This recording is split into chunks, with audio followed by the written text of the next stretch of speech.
ठीक, आगे बढ़े। कल डिस्कस किए हम लोगों ने वैदिक सभ्यता में राजनीतिक जीवन, उसी को आगे बढ़ाना है हमें। मैंने पूर्व वैदिक काल के बारे में कुछ बताया था और लगभग काफी कुछ बता चुका हूं, और आज मुझे डिस्कस करना है उत्तर वैदिक काल में राजनीतिक जीवन में क्या परिवर्तन आए हैं, उनकी बात करूंगा मेनली। की बात कर रहा हूं मैं उत्तर वैदिक काल में।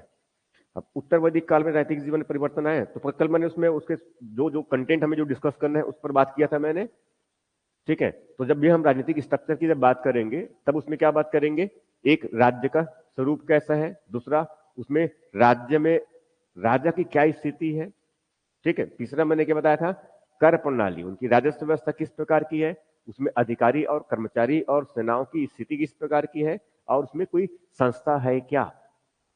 ठीक है, और साथ में उनकी प्रशासनिक इकाई। समझ में आ रहा है, इनको रट्टे मार लेना है। क्या क्या बताया मैंने, नंबर 1 किसके बारे में बात करना है, स्वरूप की बात करेंगे हम। ये क्या है, स्वरूप। ठीक, किसकी बात कर रहा हूं मैं, तो किसकी बात कर रहा हूं मैं, वैदिक सभ्यता में, वैदिक कालीन कह देता हूं इनको। चलो क्या हो रहा है,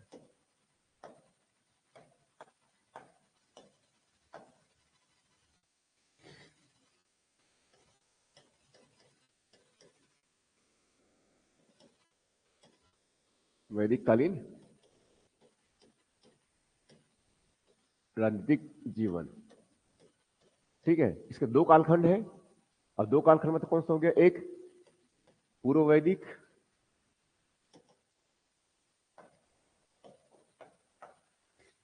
एक कौन सा हो गया, पूर्व वैदिक वाला सेगमेंट हो गया, और दूसरा उस तरफ कौन सा है, उत्तर वैदिक। उत्तर वैदिक सभाई के बीच में एक विभाजन वाला सेगमेंट आएगा, जो हमेशा ध्यान में रखेंगे। ठीक है, और इसमें जो है, जो मेनली डिस्कस करना है हमें, ये जो मेन कंपोनेंट है जिस पर हमें डिस्कस करना है एक्चुअल में, वो क्या क्या है, एक उनका स्वरूप, राज्य का स्वरूप, इनकी बताया था मैंने ये। ठीक है, फिर मैंने किस बताया था, इसमें राज्य के स्वरूप के साथ साथ इसमें क्या है, राज्य विस्तार कह सकते हैं पहले तो इसमें, ये उनका राज्य का विस्तार। ठीक, राज्य विस्तार के साथ इसमें क्या है, कोई राजा या फिर राजवंश व उनकी उपलब्धि। ये थोड़ा सा ज्यादा इधर हो गया है। ठीक, हाँ, उनकी उपलब्धि, ये बस होगी इसमें। ठीक है, इसके बाद फिर इसमें क्या होगा, इनकी प्रशासन, प्रशासनिक व्यवस्था कर सकता है यह, प्रशासनिक व्यवस्था या फिर उनकी व्यवस्था, और साथ में उनकी इकाई, ये सेगमेंट है ये। ठीक है, फिर मैंने किसकी बात किया इसमें, उनके अधिकारी, और उनके अधिकारी और कर्मचारी, यही होगा बेसिकली, उनके अधिकारी हो गए और उनके कर्मचारी। उसके बाद फिर क्या बच गया इसमें, उनकी राजस्व व्यवस्था। राजस्व मतलब क्या है, उनका राजस्व तो कुछ है ही नहीं है, उनको हम सीधे कर व्यवस्था कह देते हैं। तो क्या कहते हैं उनको, कर व्यवस्था। कर में भी कुछ खास नहीं है, वही बलि वाला है पहले वाले में। ठीक है, और उसके बाद फिर क्या है इसमें, उनकी संस्थाएं, उनको बोलते हैं जनजातीय संस्थाएं, जनजातीय संस्थाएं। जी, है, सैन्य वाला भी है, वो भी ले सकते हैं, सैन्य है, और न्याय वाला भी है इनका। ठीक है, ये सेगमेंट, ये तो एक सेगमेंट हो गया, दूसरा हो गया, तीसरा हो गया, चौथा, पांचवा, छठवां, सातवां, और ये आठवां। आपके दिमाग में हमेशा ये फ्रेम रहना चाहिए। अगर हम मौर्य प्रशासन की जब बात करेंगे तब भी क्या बात करेंगे, हम यही बात करेंगे। मौर्य प्रशासन की जब बात करेंगे, मौर्य जो है राजना की जब बात करेंगे, तो भी हम इसी की बात करेंगे। छत्तीसगढ़ में राजर्षि तुल्य वंश का, फिर छत्तीसगढ़ में सिरपुर के पांडु वंश की जब उनके राजव्यवस्थित राजनीतिक जीवन के बारे में बात करेंगे, तो भी हम यही बात करेंगे। नल वंश के जब बात करेंगे तो भी हम यही बात करेंगे। मिसिल इसको बार बार रट्टे मरवाने पर मैं बिल्कुल प्रयास कर रहा हूं मैं ये। ठीक है, एक बार कर लेंगे तो 1000 बार उपयोग कर लेंगे, एक बार वो 2 के तो 4 के पढ़े याद कर लेंगे तो फिर समझ रहे हैं ना, ये 1000 बार यूज करेंगे और करते ही रहेंगे, करते करते जो है, ठीक है, अब जहां तक सोच सकते हैं ये। तो क्या क्या बताया मैंने, एक पहले क्या इसमें राज्य का उनका स्वरूप कैसा है, राज्य का विस्तार कैसा है, उसमें राजा क्या है या फिर नहीं है, अगर है नहीं है तो कैसा राजा है, क्या वो कबीलाई है, कबीलाई मुखिया है, तो मुखिया अगर है तो कहते क्या है उनको, इतना ही है ना। ठीक, ये सेगमेंट हो गया ये। उसके बाद उसने कुछ बड़ा काम किया है क्या, तो जनसगोपा कहते हैं, वो जो है युद्ध करता है, वो लड़ाइयां लड़ते हैं वो, ठीक है, और वो गायों की रक्षा के लिए वही सब जिम्मेदार होता है। प्रशासन की इकाई, इकाई में 3 ही है इसमें, मुख्य सबसे बड़ा क्या है, जन, उसके बाद फिर क्या है, वेश, फिर ग्राम, और ग्राम के नीचे कुल भी है, कुलूप वाला है, ठीक। अधिकारी कर्मचारी तो बहुत कुछ खास नहीं है इनके पास में, इनके पास में बहुत कुछ खास नहीं है, उत्तर वैदिक काल में ठीक ठाक मात्रा में मिल जाता है ये। इनके पास चारागाह महत्वपूर्ण है, तो चारागाह का एक अधिकारी हो जाएगा, वाज्रपति कह देंगे। ग्रामीण में जो है, गांवों में जो है, जो जो चोरी वोरी ना हो गांवों की, इसके लिए देख रेख के लिए एक जो है उग्र और एक क्या है, जीवद्रिफ, वो अधिकारी है। बाकी कौन संभालते हैं, ग्रामीण संभालते हैं, ग्रामीणी संभालते हैं ये, समझा ना, नहीं इस तरह का ये। तो एक कबीलाई प्रकार की इनकी स्थिति है। अब कर व्यवस्था में पहले सिर्फ क्या करते हैं ये, बलि देते हैं ये, ठीक। ये अब देखो परिवर्तन में क्या है, हमें इस तरफ क्या परिवर्तन है, हमें यही देखना है ये, इस तरफ क्या परिवर्तन है, यही देखना है ये, समझा ना ये। अब इसको मैं एक्सप्लेन कर दे जा रहा हूं फटाफट, उत्तर वैदिक काल में क्या हुआ, फिर इसको जल्दी से हम लिख लेंगे ये, ठीक है। उत्तर वैदिक काल में क्या हुआ उनको फिर लिख लेंगे। उत्तर वैदिक के मतलब थोड़ा सी स्टोरी समझ लो कैसा क्या है वो, जो मेन जो हुआ है स्टोरी जैसा एक दिमाग में आ जाएगा तो फिर वो काफी सारी बातें रह गई है, ठीक है। अब इसमें जो है ये समझ लीजिए कि यहाँ पर जो है जनजातीय संस्थाओं मतलब कौन सा, यहाँ पर जो है सभा है और समिति है और एक पुराना क्या था, विदत, ये सब हुआ करता था ये, ठीक है। तो विदत जो है वही बताया था, लूटपाट का जो सामान लेके आएगा वो जो है बांटने काम होता है वहां पर ये, मगर आगे चल करके लूटपाट वाला काम खत्म हो गया, ठीक है। तो फिर क्या है, समाप्त हो गया। अभी मैं लिखूं मत, एकदम प्रॉपर लिखवाऊंगा उसको मैं, ठीक है, बस समझते चले जाइए, दिमाग में स्टोरी बननी चाहिए आपकी ये, ठीक है। तो इसमें क्या बताया था मैंने, विदत संस्था क्या क्या है, एक विदत है, एक सभा है और एक समिति है, ठीक। क्योंकि पैटर्न लेते चले जा रहा हूं मैं, चेंजेस क्या क्या हुआ है बस वही देखना है हमें एक्चुअल में वो, ठीक है। अब स्टोरी समझ लो वो कि अब जो है वो पूरा जो है कबीलाई प्रकार का समाज हुआ करता था, मगर अब वो समाज थोड़ा सा क्या है, चुस्त दुरुस्त हो गया है ये। अब वो जो है पहले जन समूह का एक जन हुआ करता था, मगर अब वो जो है एक क्षेत्र पर अपना आधिपत्य स्थापित कर लिया है, जिनको क्या बोलते हैं, जनपद कहते हैं। उधर सोचते जाएंगे, मैं इसमें से एक एक को पकड़ के आगे खींच रहा हूं मैं ये।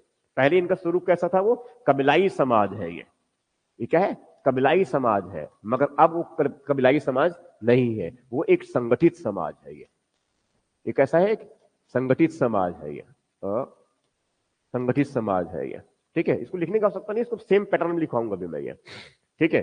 समझते जाइए, पहले पहले थोड़ी सी स्टोरी समझ लीजिए। क्या बता रहा हूं मैं कि पहले इनका समाज कबीला प्रकार का था। कबीला मतलब क्या है, कबीले का एक सरदार होता है, वैसे एक मुखिया होता है, जिनको हम क्या बोलते हैं, गोप्ता या फिर जनस्थ गोपा, उसी को कहते हैं ये, ठीक। वही प्रधान बन गए उनका, ठीक है। अब कबीले वाला है, इनका जीवन किस प्रकार का चलता है, गुजर बसर करने वाला है, कुछ खास संसाधन इनके पास में नहीं है। पशुपालक है, चारा की खोज में यहाँ वहां भटकता रहता है, और जहां पर चारा मिला वहीं पर जो है खाना वाना उनकी पत्नी बनाई और चटाई लेके बैठ गए और खाना पीना शुरू।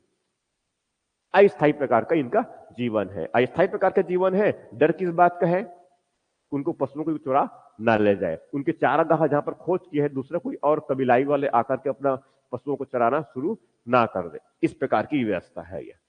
यही बेसिकली ये मतलब डर हमेशा किस बात का है, पशुओं की, उनकी कोई चोरी ना कर ले, ठीक है। जीवन को बनाए रखना काफी चुनौतीपूर्ण है, क्योंकि यहाँ पर उत्पादन अधिशेष नहीं है, ठीक। मगर अब उत्तर वैदिक काल में, उत्तर वैदिक काल में क्या हो गया, परिवर्तन आया। परिवर्तन क्या है, मेजर चेंजेस क्या हुआ कि ये जो है एक पशुपालक समाज से क्या बन गया, ये एक कृषि उत्पादक समाज बन गया, उत्पादक समाज बन गया। पशुपालक था तो वहां से क्या बन गया, एक उत्पादक समाज बन गया। उत्पादक समाज है, इसका मतलब ये हुआ कि अब ये उत्पादन करता है ये, अब ये क्या है, उत्पादन करता है। उत्पादन करता है इसका मतलब ये हुआ कि अब केवल पशुपालन पर वो निर्भर नहीं है, ठीक है। अब वो उत्पादन करते हैं, तो महत्ता किसकी बढ़ गई, भूमि की बढ़ गई है। किसकी बढ़ गई है, भूमि की। तो अब भूमि पर वो अधिकार करने का प्रयास करेगा, भूमि को जो है अपना विस्तार करने का प्रयास करेगा। जिसमें जितनी जनसंख्या बढ़ेगी उतना अधिक उनको भूमि की आवश्यकता बढ़ेगी। पहले जो है जन समूह हुआ करता था, जिनको हम जन कहते थे, जिनके मुखिया जो है क्या थे, जनस्य गोपा हुआ करते थे। मगर अब वैसा नहीं है। जन समूह वाला जो है ऐसा विचार नहीं है, बल्कि वो क्या है, जन भाई क्षेत्र पर अपना आधिपत्य स्थापित कर लिया और क्या बन गया, वो जनपद बन गया। क्या बन गया, वो जनपद। तो ऐसे कई कबीले जो है क्या बन गए, वो धीरे धीरे करके वो जनपद बनते चले गए। जनपद के मतलब क्या हुआ, उनके पास में अब क्षेत्र आधारित राज्य है पहला। इसके पहले कोई क्षेत्र आधारित राज्य की संकल्पना नहीं था। ठीक है, तो सबसे प्रारंभिक स्तर पर क्या हुआ, ये राज्य के रूप में क्या आया, जनपद आया। क्या आया, जनपद। अब इनके क्षेत्र का क्या होगा, विस्तार होगा। इनके क्षेत्र का क्या होगा, विस्तार। विस्तार का मतलब ये है, उनको ऐसा समझ लीजिए, तो यहां इस तरफ उत्तर वैदिक काल को फटाफट खींचते चले जा रहा हूं मैं। ठीक है,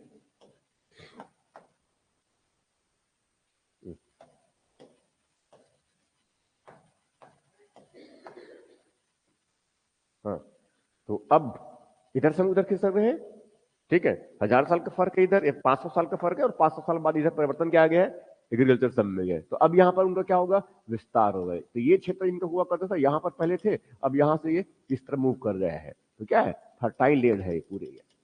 गंगा का मैदान, मैदान क्या है, फर्टाइल लैंड है। ठीक है, वो बोलते हैं जलोढ़ मृदा है, एलुवल साइड है ये, जलोढ़ मृदा है ये। ठीक है, तो सबाई के उत्पादन की मात्रा क्या है, बड़ी। मगर फिर भी जो है बहुत तेजी से यहां तक बढ़ गया, ऐसा नहीं है। ये क्षेत्र को छोड़ देंगे, मगध वाला जो क्षेत्र है, और इस तरफ अंग वाला, यहीं पर मगध है, इस तरफ क्या है, अंग। तो वो क्षेत्र जो है आर्यों के पहुंच वाले क्षेत्र से बाहर है, उत्तर वैदिक काल में भी।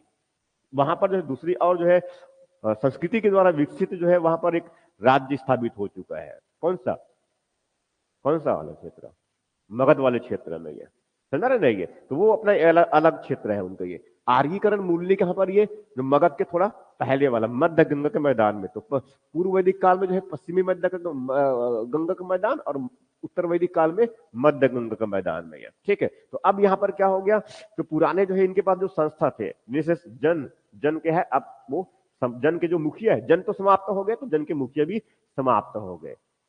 ठीक है, अब क्या है, जनपद है। तो जनपद का मुखिया क्या होगा, अब आगे चल करके वो कभी कभी जो है जनपति कहलाता है, और धीरे धीरे वो राजन जो कहा जाता था, अब उनका पद या तो शक्तिशाली हो जाएगा वो, और कभी कभी शक्तिशाली होने के साथ साथ वो जो है पद उनका वंशानुगत हो जाता है। उनका पद क्या होगा, वंशानुगत होगा। पद वंशानुगत होने का मतलब क्या हुआ, उनका ज्येष्ठ बेटा तो फिर क्या है, राजा बनेगा अगला।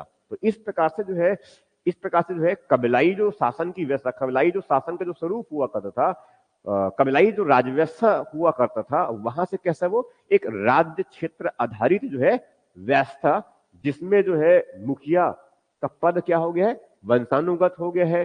जिनको अब राजन, जिनको अब क्या बोलते हैं, राजन, जो पद वंशानुगत, अब बहुत वो शक्तिशाली हो गए हैं। राइट, पहले इनके पास में जो है, पहले इनके पास में जो है कोई इनके पास पहले कोई जो है सैनिक वैनिक कुछ नहीं थे। जब भी लड़ाई आवश्यकता पड़ती है, तब कुछ लकड़ी के भाले और ये सब को एक आदमी इकट्ठा कर लेते हैं, और आसपास में मिलकर के टोली बना लेते हैं, और लड़ाई के लिए चले जाते हैं, धनुष और तीर लेकर के। मगर अब ऐसा नहीं है। अब चूंकि इनके राज्य का क्या हो गया है, विस्तार हो गया है। तो राज्य का विस्तार कहां तक हो गया, लगभग ये पूरे गंगा के मैदानी क्षेत्र में।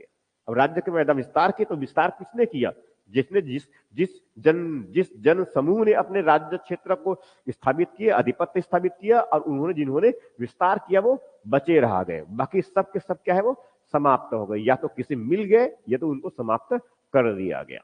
ठीक, इससे क्या हो गया, वो जनपदों का विस्तार हुआ। इससे क्या हुआ, जनपदों का विस्तार हुआ। और जनपदों को अगर विस्तार बनाए रखना है, तो सभाई को, उस राज्य को क्या बनना पड़ेगा, शक्तिशाली बनेगा। शक्तिशाली नहीं बनेगा तो उसको पड़ोसी दूसरा और जनपद है कि उस पर आधिपत्य स्थापित कर लेगा। इसीलिए क्या करेगा, वो राज्य के विस्तार का खुद वो प्रयास करेगा। अब स्थिति इस प्रकार की बन जाएगी, या तो खुद विस्तार करो, दूसरे पर चढ़ाई करो, नहीं तो खुद दूसरे के ऊपर, दूसरा कोई हम पर चढ़ाई कर जाएगा। ये वाला स्थिति निर्मित हो गया है। तो यहां से फिर उनकी स्थिति क्या है, बदलने शुरू होगी। अब धीरे धीरे क्या है, संगठन उनका मजबूत होने लगा। क्योंकि पहले संगठन क्या है, कमजोर थे ये। राजा पर जो है, राजन मतलब कौन, जन, जो गोपा है, गोता क्या है ना, ठीक है, उस पर राजन पर नियंत्रण जो है किसका है, सभा और समिति के है, पूर्ण रूप से है ये। जब चाहे तो हम उनको हटा सकते हैं। ये समिति के जो मुखिया होता है, सभापतित्व करता है वही राजा ही करता है, गोपा करते हैं ये, ठीक है। और आवश्यकता पड़ने पर उनकी बात अगर नहीं सुनेंगे समिति की तो उनको कभी भी हटा देगा। उनकी सहमति जब तक है तब तक राजा वो जो गोपता कह रहा हूं मैं, वो अपने पद पर बने रह सकते हैं। मगर अब वैसा नहीं है। पूर्व वैदिक काल में क्या मिलता है उनको? बलि मिलता है एक कर के रूप में, मगर अब वहां पर ऐसा नहीं है। पहले तो भेंट था ना, बलि जो है, मगर अब आगे क्या है उनको? अब आगे क्या है? एक भाग या शुल्क, ये सब नाम मिलते हैं ये, ठीक है। तो इस प्रकार से क्या हुआ कि इनका स्वरूप पहले क्या था? कबीलाई समाज था, कबीलाई जो है स्वरूप था, मगर अब ये जो है क्या है? एक संगठित समाज तो बन ही चुका है, मगर अब क्या है? एक संगठित एक राजनीतिक इकाई है, संगठित राजनीतिक इकाई। और संगठित राजनीतिक इकाई किसमें क्या बोलते हैं? जनपद। इसमें क्या बोलते हैं? जनपद। और आगे चल करके जो है 600 बीसी में, 600 बीसी में यही जनपद कई जनपदों को मिलाकर क्या बनेगा? उसमें महाजनपद बनेगा।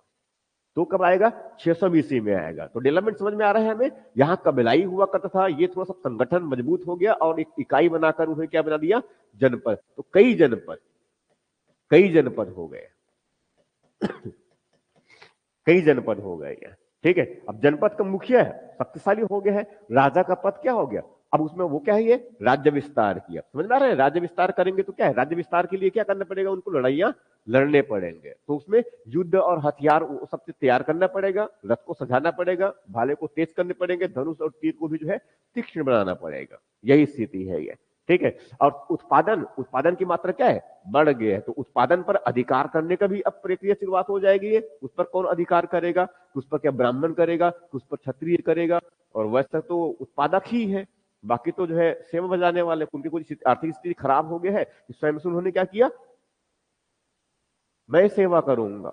आर्थिक स्थिति बहुत खराब है तो लोग वैसे ही करते हैं।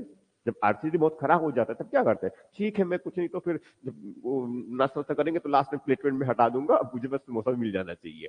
यही मतलब हुआ ना। एक्चुअली में जो शूद्र हम कहते हैं ना, उसकी संकल्पना ऐसी आई है, ठीक है। जो हम चार विभाजन कहते हैं ना, ये ठीक है। जो उत्पादक वर्ग है, तो उत्पादक वर्ग में कौन है? वैश्य है, ठीक है। मगर वैश्य भी जो है किसके समर्थन से ये सब कुछ उत्पादन कर रहे हैं, तब जो उनको सुरक्षा मिलेगा। और सुरक्षा कौन देगा? राजा। तो कौन है? क्षत्रिय है, ठीक है। और उसके साथ साथ वो क्षत्रिय जो है वो ठीक प्रकार से शासन कैसे करेगा? उनको मान्यता कौन देगा? ब्राह्मण। समझा रहे ना ये? तो क्षत्रिय और ब्राह्मण ने जो एक मिलीजुली गठबंधन तरीके अपनी राजनीति करना शुरू कर दी कि ठीक है, आप भी खुश और मैं भी खुश। तो जो पुरोहित है ये देखो, यही पर जो है बताया ना, देखो ऋग्वेद के 10वें मंडल पुरुष सूक्त में जो है आदि पुरुष से जो है, आदि पुरुष के शरीर से जो है ये ब्राह्मण और क्षत्रिय और वैश्य और क्षुद्र, उनके मुख से, कोई बाह से, कोई उनके जंगों से, कोई उनके पैर से ऐसे निकलते हुए कहते हैं ना ये। तो वो जो है ब्रह्मा से नहीं, वो क्या है? एक आदि पुरुष है। गलत मंत्रोच्चार कर लिए, आदि पुरुष कह रहा हूं, तो आदि पुरुष गलत मंत्रोच्चार कर लिए, जिससे जो है उनको अपनी आहुति देना पड़ा, ठीक है। जिससे उनको अपना आहुति देना पड़ा उसी यज्ञ में, ठीक है। वो जो होता है आदि पुरुष, ठीक है, उसके शरीर से जो है, उनके शरीर से फिर क्या निकले? ये चार, अच्छा उनके ऐसा माना जाता है, एक्चुअल में माना नहीं, मतलब ये वैदिक साहित्य ग्रंथ में यही मिलता है हमें, ठीक है। तो वहां से उनके क्या निकले? ये ब्राह्मण, क्षत्रिय, वैश्य और क्षुद्र, इस तरह के ये किस प्रकार की है। तो क्षुद्र किनको कहा गया? तो पहले उसमें क्या है? ये जो है कठोरता नहीं हुआ करता था। ब्राह्मण जो है इधर क्षत्रिय की तरफ, क्षत्रिय कभी ब्राह्मण की तरफ, और क्षुद्र कभी जो है ऊपर अपने काम से आगे पीछे कर सकते थे। मतलब कैसा था वो? व्यवसाय के बेसिस पर। कैसा था वो? व्यवसाय के बेसिस पर। ये बेसिकली पुरोहित जैसा मान के चलो, पुरोहित दान, वो जो अगर शिक्षा उच्छा देने का पुरोहित, इस तरह वो ज्ञानमन देने का, यज्ञ हवन करने वाला है, तो किस समूह में जाएगा? वो पुरोहित वर्ग में जाएगा ये, ठीक। दूसरा अगर मान लो सुरक्षा उच्छा देने का है, शासन करने का है, तो किस समूह में जाएगा? वो क्षत्रिय समूह में जाएगा। दूसरा जो है कौन है? वो उत्पादक वर्ग में है, तो क्या है वो? उत्पादक मतलब कौन सा है? वैश्य वाला है। और तीसरा समूह कौन सा है इसका? ये तीसरा कौन सा वाला है? ये चौथा वाला कौन सा है? क्षुद्र वाला है ये, ठीक है। तो ये जो है एकदम देखा जाए तो ये कोई इसमें भी क्या है? कोई कठोरता नहीं है ये, इसमें भी कोई कठोरता नहीं है ये, ठीक, कोई कठोरता नहीं है। मगर अब धीरे धीरे करके जो है वो धीरे धीरे करके जो है वो जो है अभी व्यवसाय आधारित हुआ करता था। कैसा था वो? व्यवसाय आधारित जो हुआ करता था, अब वो धीरे से छठी सदी से पूर्व में, छठी सदी से पूर्व में जब यहाँ पर सूत्र ग्रंथ की रचना होगा, सूत्र ग्रंथ की जब रचना होगा, तब वहां पर जो है उनको जन्ममूलक कह देगा। किनको? यही ब्राह्मण, यही क्षत्रिय और यही वैश्य और यही शूद्र को। तो पूर्व वैदिक काल में, पूर्व वैदिक से उत्तर वैदिक तक, उत्तर वैदिक में थोड़ी सी जो है, पूर्व वैदिक में तो यहाँ पर क्या है? वर्ण बस है। पूर्व वैदिक में क्या है? वर्ण है, और वर्ण क्या है? रंग है। मगर उत्तर वैदिक में क्या हुआ? पुरोहित और क्षत्रिय और वैश्य और ब्राह्मण, शूद्र, ठीक। मगर ये क्या है? आगे पीछे कर सकते हैं खुद को, मतलब मोबिलिटी है इसमें। यह शूद्र जो है अगर ज्ञानवान बन गया तो क्या बन जाएगा? पुरोहित बन जाएगा। पुरोहित अगर शिक्षक लोगों को अगर वहां जो है सुरक्षा देता है तो क्षत्रिय क्षत्रिय ग्रुप में शामिल हो जाएगा, परिवर्तनशील। मगर 600 बीसी में ये क्या है?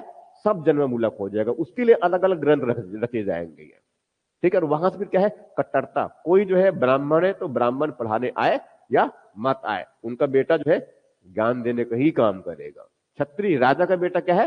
राजा ही बनेगा। समझ रहे ना? इस तरह से परिवर्तन ये, ठीक। तो ये क्या हुआ? उनके राज्य के विस्तार के साथ साथ जो है उसमें राजा की स्थिति जो है मजबूत होती चली गई। अपनी स्थिति को और मजबूत करने के लिए उन्होंने जो है अब क्षेत्र विस्तार करना है, तो फिर क्या है? अपनी शक्ति को बढ़ाएगा। शक्ति बढ़ाने के लिए क्या करेगा? वो राजस्व यज्ञ करेगा, वाजपेयी यज्ञ करेगा, क्षेत्र विस्तार के लिए अश्वमेध यज्ञ करेगा और कई प्रकार के यज्ञ करेगा। इससे उनकी सामर्थ्यता क्या है? बढ़ गई, ऐसा लगता है। और ऐसा कई प्रकार से दान दक्षिणा भी करेगा। दान दक्षिणा देगा तो कौन खुश होगा? वही ब्राह्मण खुश होगा, ठीक। और वो जो है वो कई बार ऐसे कई प्रकार से आडंबर और कई तरीके से अपना करके जो है राजा में जो है दैवीकरण का प्रयास करेगा। वो राजा जो है कैसा हो गया? देवता के जैसा हो गया, शक्तिशाली बनाने के लिए उनको इस तरह से है, ठीक है। ये सब ये तो राजा, राजवंश और उनकी उपलब्धि, तो पहले यहां तो कुछ राजवंश है ही नहीं है पूर्व वैदिक काल में। मगर यहाँ उत्तर वैदिक काल में क्या है? राजा की स्थिति जो है मजबूत हो गया है। इनका पद अब क्या है? वंशानुगत हो गया है। ये बहुत शक्तिशाली बन गए हैं। अब सभा और समिति जो है बहुत ही कमजोर पड़ गए हैं इनके सामने। किनके सामने? राजा के सामने। राजा जो है पहले जो है इस तरफ इनके प्रशासन में अधिकारी, प्रशासन इकाई जो है पहले पहले बताया था सबसे बड़ी इकाई क्या था? जन हुआ करता था। उसके नीचे जो है विश्व हुआ करता था। उसके नीचे ग्राम हुआ करता था। उसके नीचे कुल हुआ करता था, ठीक है। मगर अब जन से जो बड़ा जो क्षेत्र बन गया, जन से जो बड़ा क्षेत्र बन गया, बताया क्षेत्र बन गया, क्षेत्र बन गया, ठीक है। उसमें लोग जो रहते हैं आपस में, उसमें एकत्व की भावना है, हम की भावना है। इसीलिए उस क्षेत्र को कहते हैं एक राष्ट्र। उनकी इकाई क्या बन गया? राष्ट्र बन गया। तो राष्ट्र से नीचे फिर क्या है? जन, जन से नीचे फिर क्या है? वही विश्व, उसके नीचे फिर क्या है? ग्राम, और उसके नीचे क्या है? कुल। समझा रहे नहीं? परिवर्तन इस तरह शुरू हो गया। तो मुख्य क्या है? अब पूरी क्या है? संगठित राजनीतिक इकाई के रूप में इनके पास में है ये। अब क्या है? संगठित राजनीतिक इकाई है इनके पास में। अब राजा बहुत महत्वपूर्ण, तो कई कुल के राजा, कई कई अलग अलग कुल मिलते हैं इनमें, राजाओं की है। उत्तर वैदिक काल में तो बहुत सारे राजाओं के अलग कुल है, उसको हमें याद करने की आवश्यकता नहीं है। मगर हमें ये जरूर ध्यान रखना है कि राजा की स्थिति क्या है? बहुत ही मजबूत हो गया है। अब वो जो है इधर पहले प्रशासनिक अधिकारी उनके पास इकाई हो गया, अधिकारी कर्मचारी। पहले जो है इनके अधिकारी और कर्मचारी के रूप में जो है कुछ खास नहीं हुआ करते थे। इनके पास में जो है वही है, गोप है और विस्पति है और वो रक्षक जिनको कहते हैं, और एक ग्रामीणी है। उसके बाद कुलु, कुलपति, गृहपति, और वो क्या नाम है उनका, ये उग्र, जीवद्रीफ, और ये वाचपति, रथखार, सुतखार, ये सब बस हुआ करते थे ये। मगर अब 12 जो है प्रमुख रत्निक मिलेंगे। 12 जो है प्रमुख रत्निक, 12 प्रमुख रत्निक। रत्निक मतलब समझ ले कि वो बड़ा अधिकारी है। रत्निक के मतलब समझ लीजिए कि बड़ा अधिकारी है। 12 रत्निकों का समूह कहते हैं एक्चुअल में। 12 रत्निक का मतलब ये है, उसमें बड़ा अधिकारी है 12 लोगों का।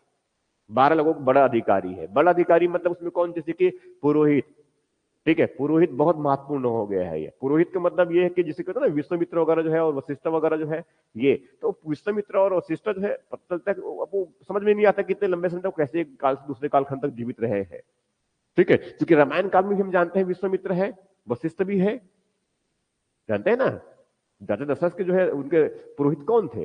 वही वशिष्ठ, और विश्वामित्र भी जानते हैं, वो बहुत थोड़ा सा उग्र प्रवृत्ति के एक ऋषि मुनि है।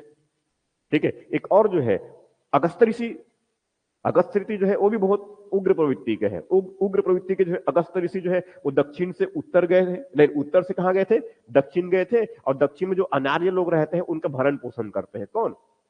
ऋषि अगस्त्य।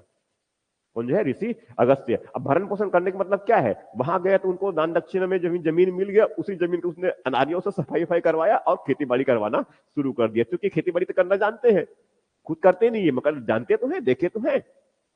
ठीक, उनको शिक्षा देते हैं और वही उनको मजदूरी और खेती बाड़ी करवाते हैं। तो इससे क्या हुआ? राज्य का विस्तार हुआ। इससे क्या हुआ? खेती क्षेत्र का विस्तार हुआ, उत्पादन की मात्रा बढ़ा, और वही अपने अनार्यों अनुयायियों को क्या किया उसने, अपना धीरे धीरे करके उसने आर्य बनाना शुरू कर दिया। इससे जो है जो वैदिक संस्कृति है उनका विस्तार हुआ, आर्य और अनार्य से मिलीजुली एक समेकित संस्कृति का विकास हुआ। गंगा के मैदानी क्षेत्र में सबसे पहले, उसके बाद लगभग 600 BC के आसपास तक धीरे धीरे पहुंचते पहुंचते कहां पहुंच गए वो? छत्तीसगढ़ भी पहुंच गए। कहां पहुंच गए? छत्तीसगढ़। और छत्तीसगढ़ से आगे फिर इस तरफ जो है तमिलनाडु तक वो सब पहुंच गए, वो वहां तक गया। ठीक है, इस तरह से ये। तो अब यहां पर क्या हुआ, प्रशासनिक में इकाई, प्रशासन में अधिकारी कर्मचारी पहले कुछ खास नहीं थे, मगर अब इनके पास एक बहुत महत्वपूर्ण राजा को सलाह देने वाला, धर्मशास्त्र के अनुसार शासन करे ऐसा क्या है? पुरोहित सबसे महत्वपूर्ण इनका अधिकारी है। इसके साथ साथ जो है जो जो पत्नी उनकी, राजा की पत्नी मीन्स क्या बोलते हैं उनको? पटरानी। पटरानी को क्या बोलते हैं अब? महिषी। उनको क्या बोलते हैं? महिषी। महिषी मतलब क्या हुआ कि अब वहां जो है राजा के साथ में सहयोगी बन गया है ये। अब क्या है? राजा के साथ में क्या है? सहयोगी। इसीलिए पूजा पश्चात यज्ञ हवन करेंगे तो फिर कौन कौन बैठेंगे? पति और पत्नी। बिना पत्नी के यज्ञ हवन नहीं कर सकते ये। समझ में आया ना जो कह रहा हूं मैं? ये इस तरह से है। तो अभी जो पुराना जो है ये सब उत्तर वैदिक काल में शुरू हुआ, और उसके बाद फिर जो है अभी भी जो है कुछ ऐसे जो पंडित लोग होते हैं वो, अगर उनका अभी तक इस प्रकार की मानना है कि कोई बड़ा धार्मिक कार्य अगर कुछ करना है तो फिर वो पति पत्नी चाहिए। ठीक है, और जिनका अगर नहीं हुआ है तो फिर समझता है ना ये। देखिए, मैंने पंडित को पूछा कि वो गया श्राद्ध करवाने जाना है माता जी का, तो फिर मैं जाऊं कि नहीं जाऊं, जाना चाहिए कि नहीं करके? बोलते मत जाओ आप। बोला कारण ये है। समझ में आ रहा है ना ये? तो मगर हाँ, उत्तर वैदिक काल में क्या है, पति और पत्नी की दोनों की सहभागिता, पत्नी की सहभागिता बहुत महत्वपूर्ण हो गया। इसलिए क्या बोलते हैं उनको? अर्धांगिनी कहते हैं। इसलिए क्या है? अर्धांगिनी कहते हैं। देखो स्टोरी इस तरह की है, ऐसे लिखेंगे ना तो फिर बहुत मजा आएगा, समझने में मजा आएगा आपको वो। ठीक है, ठीक है। तो इस प्रकार से तो अब महिलाओं की स्थिति क्या है? अभी तो लग रहा है तो ठीक है, मगर कहां पर स्थिति महिलाओं की स्थिति है? ये राजाओं की महिलाओं की स्थिति है ये। ठीक है, मगर बाकी और स्थिति में खराब है, बाकी सब स्थिति में क्या है? अब वो खराब है ये। ठीक है, महिलाओं की स्थिति यहां से गिरी हुई है। ठीक है, वो तो समाज पढ़ूंगा तब बताऊंगा मैं। तो अधिकारी क्या बन गया? बहुत से अधिकारी। एक बताया मैंने कौन सा? महिषी। महिषी क्या हो गया? राजा की उनकी पत्नी पटरानी, राजा का पुत्र, ज्येष्ठ पुत्र क्या कहलाता है? वो युवराज कहलाता है। राजा का ज्येष्ठ पुत्र क्या है? युवराज। वो युद्ध में जो है नेतृत्व भी करता है कई बार वो। ठीक है, युद्ध में क्या है? नेतृत्व भी करता है। सूत सारथी नाम का एक अधिकारी है जो राजा का सारथी बनता है। सूत सूत सूत इनको सारथी भी कह देते हैं और सूद भी कह देते हैं। इनको क्या है? राजा का एक अधिकारी है। सेनानी, सेना का जो प्रधान होता है। अब इनके पास क्या है? नियमित सेना हो गया है। पहले जो है सेना अस्थायी हुआ करता था, अब इनके पास में क्या है? नियमित सेना है। नियमित सेना मतलब क्या है? अब उनके पास सैन्य संगठन मजबूत हो गया है। हाथी उनके एक सेना है, हस्त सेना इनके पास में, घुड़सवारी वाले सेना, पैदल सेना। ठीक है, और क्या बोलते हैं? रथ वाला सेना। तो सेना कैसा हो गया? चतुरंगिनी सेना। क्या है? चतुरंगिनी सेना। चतुरंगी सेना। पहले जो है क्या है? वेद है ना, इस वाले इसकी जानकारी कहां से मिला था हमें? वेद से मिला था, पूरा पूरा ऋग्वेद से मिला था। ऋग्वेद का मतलब यह है जो एक ही वेद के बारे में जानता है उस व्यक्ति क्या बोलेंगे? एक वेदी। यहां पर आ गए तो दो नहीं, तीन और चार वेद है, तो दो वेद के बारे में पढ़ लिया, ठीक ठाक जानता है तो क्या बोलेंगे? द्विवेदी। तीन वेद के बारे में जानता है तो क्या बोलेंगे? त्रिवेदी। चारों युग के बारे में जानता है तो क्या बोलेंगे? चतुर्वेदी। यही है ना ये, इस तरह का। तो अब इसकी महत्ता क्या है? बढ़ती चलेगी इस तरफ ये, तो इंपॉर्टेंस किसका बढ़ेगा? समझ में आ रहा है ना ये? इसीलिए आज भी देखते होंगे कोई लोग जो है एक वेदी, कोई द्विवेदी और कोई त्रिवेदी और कोई चतुर्वेदी लगा करके। ठीक है, ये स्थिति है ये। मतलब इस नाम की इंपॉर्टेंस, नाम का अर्थ बता रहा हूं एग्जैक्टली कि कैसा वो चीजें डिराइव्ड है ये। ठीक है, तो यहां से फिर क्या है, इनका अधिकारी कर्मचारी यहाँ पर क्या है, बढ़ गया, तो मैंने क्या बताया इसमें, सेनानी हो गया। ग्रामीणी बना रहा, बहुत इंपॉर्टेंट, उसकी स्थिति और मजबूत हो गया।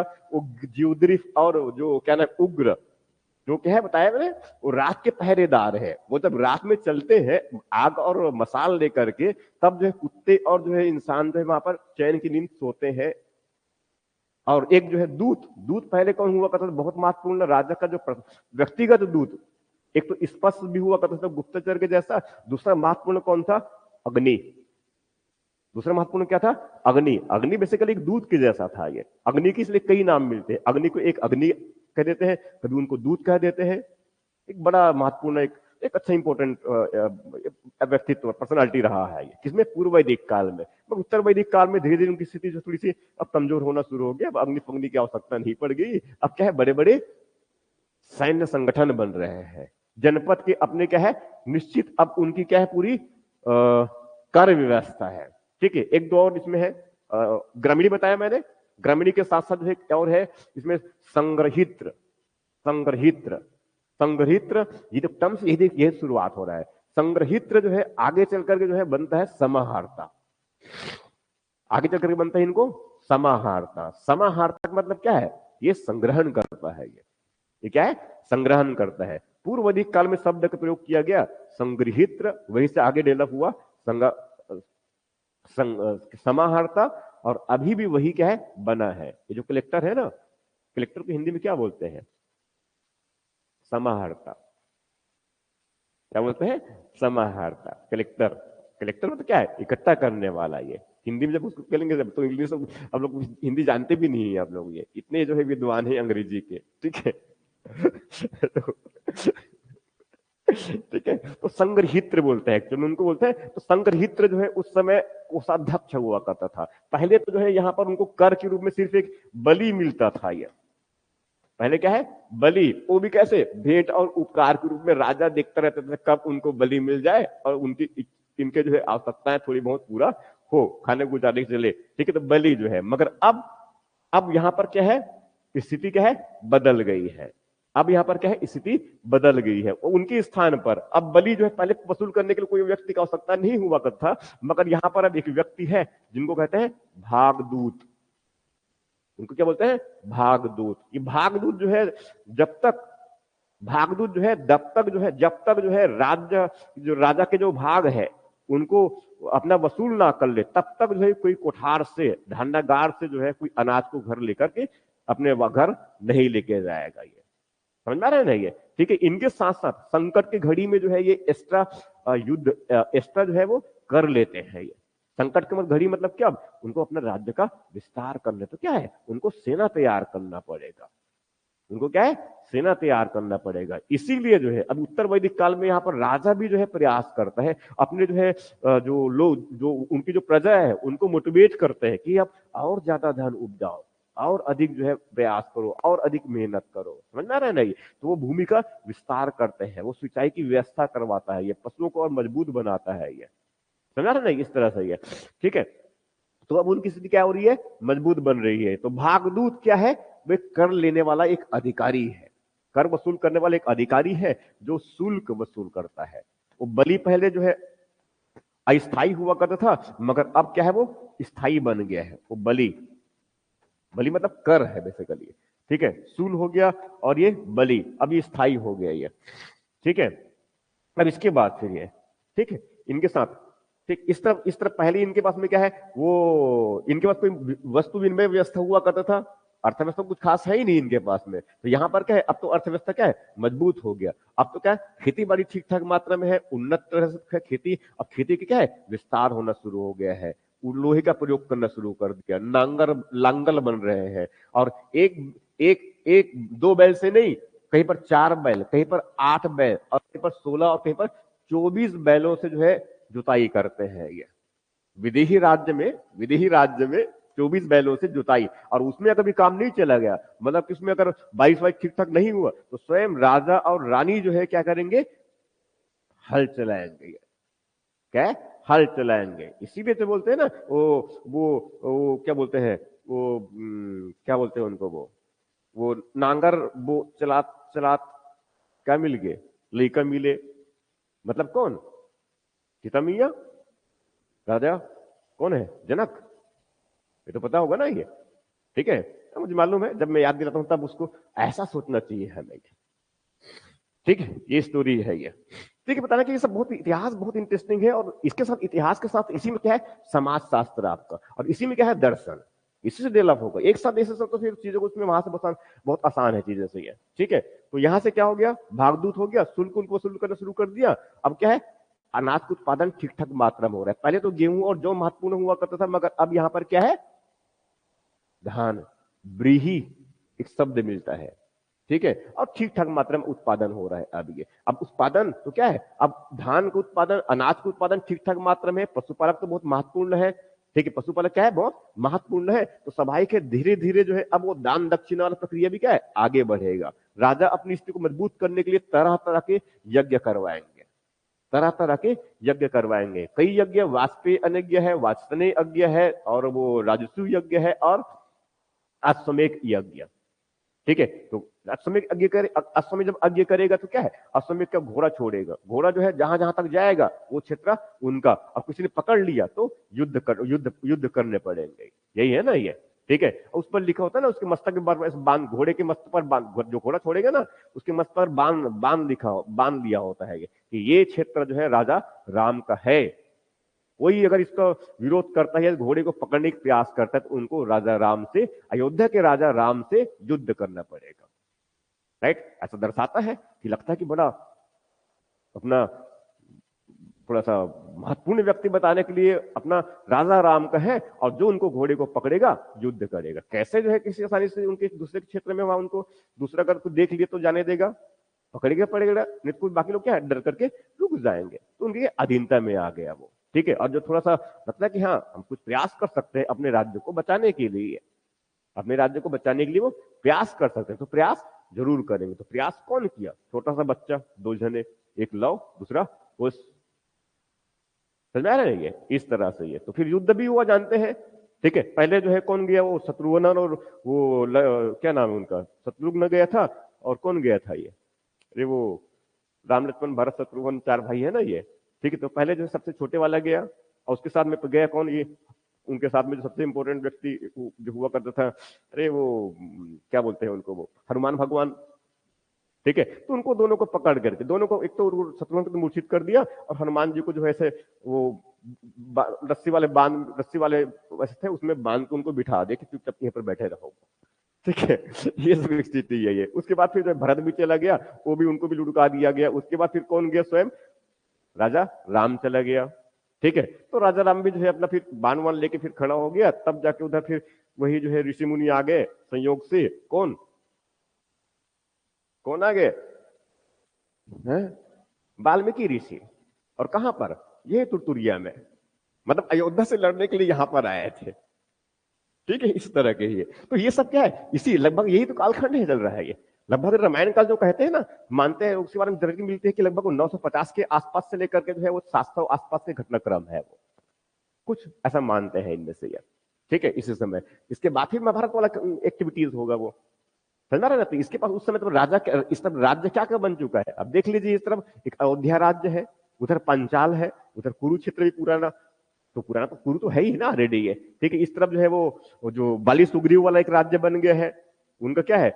किष्किंधा राज्य है। और गुहा, मतलब केवट, केवट का अपना जो है गुहा राज्य बोलते हैं, वो भी है, ठीक है। और दक्षिण में जाएंगे तो उधर जो है रावण का अपना लंका राज्य है, यही हुआ ना ये। और छत्तीसगढ़ में क्या है? वो दंडकारण्य है, एक बड़ा क्षेत्र है ये। अब उस तरफ वो जामवन का भी राज्य है, इधर वो किष्किंधा के थोड़ा आगे वाले क्षेत्र में रिच जामवन, मतलब रिच भालू, ये वाला ही है। तो ये सब क्या है? तो ये सब जितने भी ऐसे नाम वाम पड़ते हैं ना, ये सब में थोड़ा क्षेत्र का बड़ा व्यक्ति हुआ करता था, उनको थोड़ा सा पौराणिक पौराणिक तरह से उनको बताया गया महाकाव्य में, पुराणों में भी ये। तो उनको जो ये जितने भी इस प्रकार के हैं ना, ये राज्य बेसिकली है, ठीक है। उनका अपना व्यवस्थित संगठन रहा है। रामायण में जो है अच्छा शासन व्यवस्था रहा है, यहाँ तक कि जो है रावण के पास भी ठीक ठाक शासन की व्यवस्था रहा है, ठीक है। बाली और सुग्रीव के पास तो जानते ही, उनको ठीक ठाक शासन की व्यवस्था रहा है ये। छत्तीसगढ़ में भी वैसे ही रहा होगा कोई शासन व्यवस्था यहाँ पर, ये जो भी व्यवस्था रहा होगा ये। तो इस प्रकार से क्या है ये, अब ये भागदूत कर लेने जाता है, अब अनिवार्य हो गया वो, बिना जो है कर दे राजा का राजा का जो है दूत जाता है, जिनको तो वो अब वो कर को क्या बोलते हैं, भाग। कर को क्या बोलते हैं, भाग। और इसको लेने वाला मतलब इकट्ठा करने वाला क्या कहलाता है, वो मतलब इसको जो है वहां से इकट्ठा किया गया लेने के लिए, वो क्या है, भागदूत। और इनको जो है जो वसूल करने के लिए देख रेख करता रहेगा, उनको क्या बोलते हैं, संग्रहित्र। उनको क्या बोलते हैं, कर संग्रहित्र। ठीक है, उनको क्या बोलते हैं, संग्रहित्र। और एक और अधिकारी इसमें जुड़ जाता है, अक्षवाप। इनको क्या बोलते हैं, अक्षवाप। अक्षवाप जो है आय और व्यय का ब्यौरा रखने वाला अधिकारी है। अक्षवाप क्या है, आय और व्यय का ब्यौरा रखने वाला अधिकारी है। इस तरह से ये तो क्या हो गया, इनकी कर व्यवस्था जो है आगे मजबूत हो रहा है ये। ठीक, उसका जनजातीय संस्थाएं, इनको फटाफट थोड़ा सा व्यू दे रहा हूं मैं, ये समझ में आ रहा है यहाँ तक ये कैसा हो रहा है ये। तो ऋग्वेद काल में जो है पहले जो है अर्ध यावरी खाना बदोश प्रकार का जीवन था, और कबीलाई प्रकार के शासन उनका समुदाय हुआ करता था, और उसमें शासन व्यवस्था उनका ऐसा चल रहा था। मगर उत्तर वैदिक काल में अब ऐसा नहीं रहा। इसमें जीवन कैसा हो चुका है, स्थायी स्थायी हो चुका है। अब वो जनजातीय व्यवस्था हुआ करता था कबीलाई प्रकार का, अब वो वैसा नहीं है। अब यहाँ पर क्या है, बिल्कुल एक व्यवस्थित प्रकार का जो है क्षेत्र आधारित राज्य की शुरुआत हो चुकी है। पहले जन समूह पर आधारित एक जन हुआ करता था, मगर अब यहां पर क्षेत्र आधारित क्या बन गया, जनपद बन गया। राजा का पद पहले कुछ खास वही नहीं करता था, प्रमुख एक जन या जिनको जन के जो मुखिया है गोप्ता गो ठीक है, और उनको कभी कभी जनस्व गोप भी कहते थे, वही हुआ करता था। मगर उसका पद क्या है, अस्थायी रूप से है। सभा और समिति उस पर बहुत ठीक ठाक मात्रा में नियंत्रण कर रखा है, जब समिति चाहे उनको पद से हटा सकते हैं। मगर उत्तर वैदिक काल में क्या है, वैसा नहीं हुआ। यहाँ पर राजा की स्थिति जो है पहले की तुलना में क्या हो गया, मजबूत हो गया। अब वो जो है जो सर्वजनित, उनको कभी कभी राजा के लिए सर्वजनित या सर्वभूमिपति क्या बोलते हैं, सर्वभूमिपति, एकराट, ऐसे ही उपाधि धारण करते हैं। राजा अब क्या है, थोड़ा महत्वपूर्ण हो गया, शक्तिशाली हो गया। सर्वजनित या फिर सर्वभूमिपति या फिर एकराट।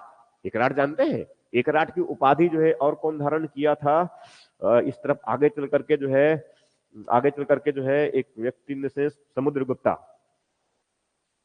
ने जो एकराट की उपाधि धारण किया था, वो आगे की बात है ये। तो एकराट जो उपाधि है ना, वो यूं ही नहीं मतलब शुरुआत हुआ है, ये बहुत पहले से चला है। एक मैंने उपाधि और कौन सा बताया था मैंने, चक्रवर्ती वाला। चक्रवर्ती भी एक उपाधि ही है। किसने धारण किया था सबसे पहले, भरतवंश के राजा कौन है, सुदास, उन्होंने चक्रवर्ती के उपाधि धारण किया था। तब जाकर के जो है क्या हुआ, बड़ा और पहले संघर्ष हुआ था 10 राजाओं का युद्ध, फिर आगे उसने राज्य का विस्तार भी किया और चक्रवर्ती का उपाधि भी धारण कर लिया। तो यहाँ पर अब राजा की उपाधि कैसा बन रहा है, सर्वजनीन, मतलब बड़े क्षेत्र का जो है अधिकारी बन गया है। सर्वभूमिपति मतलब सभी भूमि के पति है, वो स्वामी है ये, यही है।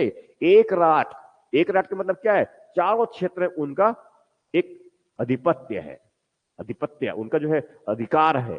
ठीक है, उनका चलता है ये, ऐसी उपाधि बन गई है। ठीक है, राज अपने और क्षेत्र को मजबूत अपने राजा अपने स्थिति को मजबूत करने के लिए, राजा अपनी स्थिति की मजबूत करने के लिए क्या करता है ये, अब यज्ञ करता है, राजसू यज्ञ करता है, वाजपेय से वाजपेय यज्ञ करता है, राजस्वमेध यज्ञ करता है। अब ऐसे कई करके राजा की जो गरिमा है उनको और अधिक बढ़ाने का प्रयास करता है, जिससे प्रजा उनका सम्मान करे।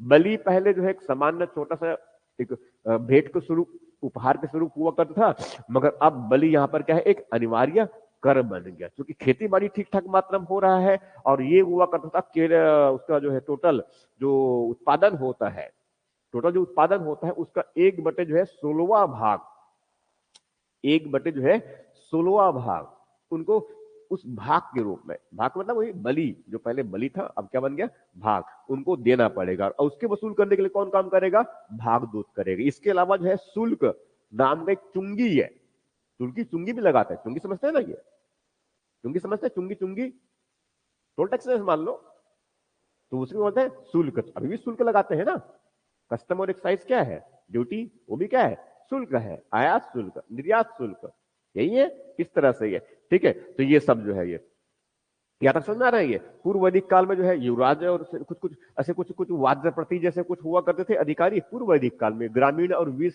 और वो उग्र और वो जीवदृफ ऐसा कुछ हुआ करते थे। मगर अब उत्तर वैदिक काल बताया मैंने 12 तकनीक की जानकारी मिलती है सतपथ ब्राह्मण ग्रंथ से। ये सतपथ ब्राह्मण ग्रंथ तो बात की रचना है, शतपथ ब्राह्मण ग्रंथ लगभग लगभग में जो है ये 800 ईस्वी के आसपास रचना इनका शुरू हुआ था, ऐसा मानते हैं। वेदों के बाद में इनकी रचना शुरू हुआ है ना, किनकी? वैदिक, किनका? ब्राह्मण ग्रंथों का। ये हो गया। उसके बाद फिर अब उत्तर वैदिक काल में बताया मैंने कि 12 रत्निक का भी नाम बताया मैंने फटाफट। सबसे महत्वपूर्ण कौन है? पुरोहित है, और उसमें संग्रहित भी है कई प्रकार से ये, ठीक है। मगर हाँ, ऐसे अगर देखें तो फिर कोई बहुत प्रोफेशनल टाइप का जो प्रशासन नौकरशाह है, एकदम ऐसा भी नहीं कह सकते, ठीक है। वो कब बनेगा? 600 बीसी के आसपास में, तब जब महाजनपद के बाद जो है मगध साम्राज्य, अवंती, मगध महाजनपद और अवंती, इनका विकास होगा, और फिर वो आधार बन जाएगा किसका? उधर मौर्य का। तब वहां पर एक, कह सकते हैं, एक सोची समझी रणनीति वाला जो होता है ना, नौकरशाह, ब्यूरोक्रेट, ठीक है, वो हमें जानकारी मिलेगी किससे? कौटिल्य के अर्थशास्त्र से, ठीक है। मगर अभी तक वैसे कोई स्थिति नहीं है ये, ठीक है। पहले जो है इस तरफ कुछ खास राजा का पद बहुत महत्वपूर्ण है ही नहीं है, जनजातीय संस्थाएं उस पर नियंत्रण करते हैं सभा और समिति के माध्यम से। मगर अब उत्तर वैदिक काल में जो है वो राजा की जो शक्ति है वो बढ़ गया है। पहले जो है सभा, पहले जो है सभा, सभा जो है ऋग्वेद में 8 बार इनकी प्रयोग किया है। ऋग्वेद में 8 बार आता है सभा। सभा जो है वरिष्ठ जनों का कुछ एक छोटी सी एक निकाय है। ये जो है कुछ प्रमुख लोगों का, कुछ वरिष्ठ लोगों का, एक कुछ कुलीन वर्ग भी कह सकते, कुलीन लोगों का क्या है, लोगों का जमघट के जैसा एक क्या है, सभा है, एक संस्था है ये, ठीक है। पूर्व वैदिक कालीन संस्था है ये सभा, जिनका ऋग्वेद में 8 बार उल्लेख आता है। सभा, ठीक है, ऐसा ऐसा भी कह सकते हैं इनको।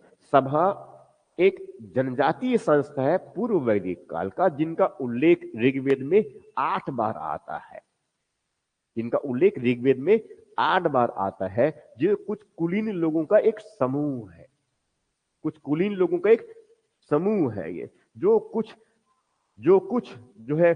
निर्णय लेते हैं, सामाजिक गतिविधियों से संबंधित, सांस्कृतिक गतिविधियों से संबंधित कुछ ये निर्णय लेते हैं। इनके पास वो अधिकार है, समझ रहे जो कह रहा हूं भैया, ठीक। इनके पास वो अधिकार है, ये जो है ये। और वैसे जो है दूसरा कौन है? समिति। समिति का उल्लेख जो है ऋग्वेद में जो है 6 बार आता है। अथर्ववेद में जो है सभा और समिति को, ठीक है, प्रजापति, जो उत्तर वैदिक काल में मुख्य देवता है इंद्र के स्थान पर, यहां पर, ठीक है। तो देवता मुख्य कौन बन गए इस तरफ? प्रजापति बन गया है ये, ठीक है। तो इनका जो उल्लेख कितने बार है? 6 बार है ये, इनका है 6 बार है ये। अथर्ववेद में जो है इनको प्रजापति के जो है 2 पुत्रियां कहा गया है, जिसमें छोटी बहना उनकी सभा है, समिति, और सभा की बड़ी बहना कौन है? समिति, सभा की। ये मतलब हुआ ये, ठीक। तो समिति जो है एक बड़ी संस्था हुआ करता था, ज्यादा लोगों का समूह हुआ करता था, जिसके सभापति जो है वो जनस्व गोपा, ठीक है, वो हुआ करते थे। ये बड़ी इकाई है, ठीक है। ये पहले जो है लोगों को शिक्षा देने का काम करता था, राजा का निर्वाचन वही करता था, ठीक है, राजा पर नियंत्रण भी वही रखता था। राजा को भी पद से हटाया जाना है तो वो भी कौन? ये समिति ही हटाता था। कौन था? समिति। ये दोनों संस्था, सभा और समिति, बहुत ही महत्वपूर्ण संस्था पूर्व वैदिक काल में हुआ करता था। पूर्व वैदिक काल में जो एक और बहुत महत्वपूर्ण संस्था हुआ करता था, विदथ। ये सबसे प्राचीन संस्था है। जब ये लगभग बिल्कुल प्रारंभिक कबीलाई वैदिक आर्य के रूप में है, सप्त सिंधु प्रदेश वाले क्षेत्र में, तो उस समय जो एक मुख्य, एक प्रमुख एक संस्था हुआ करता था, जनजातीय संस्था हुआ करता था पूर्व वैदिक काल में, जिनको बोलते हैं विदथ। जिनको क्या बोलते हैं? विदथ। विदथ, ये विदथ जो है, इनका ऋग्वेद में 122 बार उल्लेख मिलता है। ये 122 बार उल्लेख आता है। ये इससे स्पष्ट होता है कि विदथ इतने महत्वपूर्ण रहा होगा। ये विदथ की महत्ता बताता है कि ऋग्वेद में इनका 122 बार उल्लेख है, इनके लिए बहुत महत्वपूर्ण है, ठीक है। क्योंकि 250 बार किसके बारे में है? वो सिंधु नदी के बारे में है, ये यही है ना ये। और वो 72 बार कुछ जो है सरस्वती नदी के बारे में है, ठीक है। और ये गंगा के बारे में तो 1 ही बार है, कुछ खास महत्वपूर्ण नहीं है। और उसके बाद यमुना के 3 ही बार है, ये यही है ना ये। और 1-2 बार उधर वो गंडक सदनीरा वाला, उनका भी प्रयोग करते हैं ये, सरयू सरयू सरयू सॉरी सरयू का, ठीक, इस तरह से ही है। तो ये जो है, हाँ, तो अब जो है ये विदत, तो विदत के बारे में क्या है, ये जो है ऋग्वेद काल में, पूर्व वैदिक काल, ऋग्वेद काल या फिर पूर्व वैदिक काल में सबसे महत्वपूर्ण जनजातीय संस्था, बुजुर्गों की संस्था, कुछ प्रमुख और बुजुर्ग लोगों की संस्था क्या हुआ करता, विदत हुआ करता था। इस विदत के जो है मुख्य कार्य जो हुआ करते थे, जो दूसरे क्षेत्र से, दूसरे लोगों से, दूसरे कबीलाई, दूसरे जनजातीय समूह से लूटे हुए जो धन प्राप्त किया, गोधन प्राप्त किया, उनके जो है कुछ आभूषण वगैरह लूट लिए, उनके जो है कपड़े लूट लिए, उनके जो है मटके लूट लिए, जो लाए हैं हथियार लूट लिए, जो लेके आए हैं, उनको बांटने का काम बराबर बराबर में, जो जो जाए रहेंगे उसमें आपस में बराबर बराबर बांटेंगे। तो सभाई के पूर्व वैदिक कालीन समाज कैसा है, बहुत ही समतामूलक समाज है। ये क्या है, बहुत ही समतामूलक समाज है, और वो क्या है, बिल्कुल प्रॉपर बंटवारा चलता है। तो बंटवारा काम कौन करेगा, ये बंटवारा काम कौन करेगा, ये विदत करेगा। बंटवारे काम कौन करेगा, विदत करेगा। समझ में आ रहा है नहीं ये, मगर अब हाँ, कभी कभी ये धार्मिक अनुष्ठान भी करता है, ये धार्मिक अनुष्ठान भी करते हैं, मगर अभी कुछ संस्कार की बातें यहाँ पर नहीं है। शादी ब्याह भी होता है तो वहीं पर होता है, उनको जुआ भी खेलना है तो वहीं पर भी खेलता है ये। वो समिति और सभा में क्या है, वहां पर भी इस प्रकार से मनोरंजन का ढोल तमाशे और सब कुछ करते हैं, ठीक है। वो जो भी इसमें उनका अगर कुछ नाचना गान करना है, वो सब कुछ कहां पर करेगा, वही सभा और समिति में करेंगे ये, ठीक, इस तरह से ये यहां तक हो गया। मगर अब वही स्थिति क्या है, इधर एक थोड़ा सा और संस्था है ये पूर्व वैदिक काल में, एक संस्था और क्या है, गण, एक संस्था और क्या है, गण है। गण, गण समझ रहे हैं, गण। तो गण भी जो है पूर्व वैदिक काल में एक जनजातीय संस्था हुआ करता था। गण जो है पूर्व वैदिक काल में एक एक एक जनजातीय एक संस्था या फिर एक इकाई के जैसा हुआ करता था, जिसमें वो क्षेत्र थे, बेसिकली वो एक क्षेत्र थे। गण एक संस्था है जिनका एक पर्टिकुलर क्षेत्र पर नहीं, कुछ लोग आपस में मिलकर के क्या बनाते हैं, गण बनाते हैं। जैसे कि हम क्या बोलना चाहिए, जैसे कि जनतंत्र है, जैसे कि क्या है, जनतंत्र। तो जनतंत्र मतलब क्या है, एक पर्टिकुलर कोई क्षेत्र नहीं, जनतंत्र ऐसा नहीं समझा उनको, कि कुछ लोगों ने आपस में मिला, एक समूह बनाया, कुछ लोगों ने आपस में मिला और एक समूह बनाया, आपसी आम सहमति से जो है, साझेदारी से वहां जो है शासन करता है। शासन कैसा उनका, साझेदारी वाला है, सहकारी वाला है। कैसा है, सहकारी वाला है, ठीक है। कभी कुछ सगे संबंधी, कुछ जो है जो करीबी जो लोग हैं आपस में मिलकर के शासन करते हैं उस पर्टिकुलर क्षेत्र में। ये उसे क्या बोलते हैं, गण। उसे क्या बोलते हैं, गण। गण के जो मुखिया होते थे उनको बोलते थे गणपति। क्या है, गणपति। तो गणपति बेसिकली जो है आम सहमति से जो है उनको एक मुखिया के रूप में चुन लेते थे, और उनके सहयोगी के रूप में जो है उनमें 2-3 लोग और, मगर वो पार्टनरशिप जैसा मानकर चलो, पता है, सहकारी संघवाद कहते हैं हम लोग भारत में, जिसे कहते हैं सहकारी। सहकारी तक मतलब क्या है भाई, एक उद्देश्य है और उस उद्देश्य के लिए हम 2 लोग काम कर रहे हैं, 4 लोग आपस में मिलजुल कर काम कर रहे हैं सामूहिक रूप से। तो वैसी क्या है, एक गण जो है, एक समझ लो कि वो पुराना जो है पूर्व वैदिक काल एक इकाई के जैसा था, जिसमें लोग आम सहमति के आधार पर जो है कोई भी निर्णय लेते थे। आम सहमति है, म्यूचुअल अंडरस्टैंडिंग है, ठीक है, ठीक है। ये मगर ये जो आगे चल करके जो है फिर ये सब क्या है, धीरे धीरे करके जो है ये सब पद समाप्त हो। ये जितनी भी संस्थाएं की बात कर रहा हूं मैं, ये गण भी थोड़ा थोड़ा उनका स्वरूप बदल गया, और आगे चल करके ये गण जो है, आगे चल करके ये तो गण में जो है कुलीन लोगों का, गण में जो प्रमुख लोग मतलब कुलीन जो लोग थे, उनका आधिपत्य स्थापित हो गया, उनका वो अपना अधिकार कर लिए। और फिर वहीं से फिर जो है उस गण में कुछ गण में कुलीन तंत्र शुरुआत हो गया, कुछ गण में कुलीन तंत्र शुरुआत हो गया, और कुछ गण में वो जो आम सहमति से जो प्रमुख चुने जाने की व्यवस्था हुआ करता था, वो लगातार बना रहा, ठीक है, वो लगातार बना रहा। ये हिमालय के तराई वाले क्षेत्र, मतलब गंगा के, हिमालय के तलहटी क्षेत्र में, और गंगा के निश्चित ऊपरी गंगा के मैदानी क्षेत्र, मीन्स कहां है उनको मैं कहूं, इस तरफ बिहार में एक जगह है वैशाली, वैशाली डिस्ट्रिक्ट वर्तमान में भी है। भगवान बुद्ध के लिए महत्वपूर्ण जगह है वो वैशाली। ठीक है, तो वैशाली जो है तो उत्तर वैदिक काल में भी नहीं, उत्तर वैदिक काल तक ये जैसे तैसे करके जो है कुछ न कुछ मात्रा में गण भी लगातार बने रहे, पूरी तरह समाप्त नहीं हुए। उस गण जो है अब पहले जो है थोड़ा आम सहमति ज्यादा हुआ करता था, मगर अब वहां पर क्या बन गया, वो कुलीन तंत्र। क्या बन गया? कुलीन तंत्र बन गया। तो कुलीन तंत्र मतलब क्या हुआ, कुछ प्रमुख प्रमुख कुल के लोग आपस में मिलकर के उस पर शासन करेंगे। ठीक है, मगर कुछ गण ऐसे बने जिसमें राजा बहुत अच्छा है मान लो, तो क्या करेगा कि सब उनके जो जितने भी थोड़ा बहुत जो अधिकारी कर्मचारी उनके साथ में, उनके जो उनके प्रजा है बेसिकली, वो सब क्या है उस राजा की जो है राजा की सुविधा के लिए ध्यान रखता है। ठीक है, तो सबके लिए, सबके हित के लिए काम करता है। ठीक है, तो क्या है वो मुखिया जो है उसी को बोलते हैं गणपति।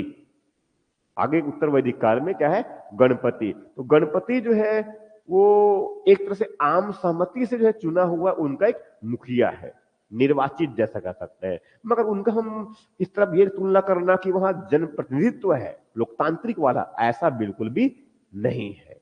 मुख्य परीक्षा में प्रश्न पूछा गया था, 13 प्रश्न देखना इसमें, ये सेम यही क्वेश्चन पूछा है ये, क्यों जनतांत्रिक थे, कहां तक जनतांत्रिक थे, क्या उनको हम लोकतांत्रिक व्यवस्था कह सकते हैं प्रौढ़ रूप में, प्रश्न ये पूछा था ये। ठीक है, तो ये जो गणतंत्र है ये उत्तर वैदिक काल में जो है किसी न किसी रूप में धीरे धीरे करके थोड़ा बहुत मात्रा में बने रहे। कौन? गण।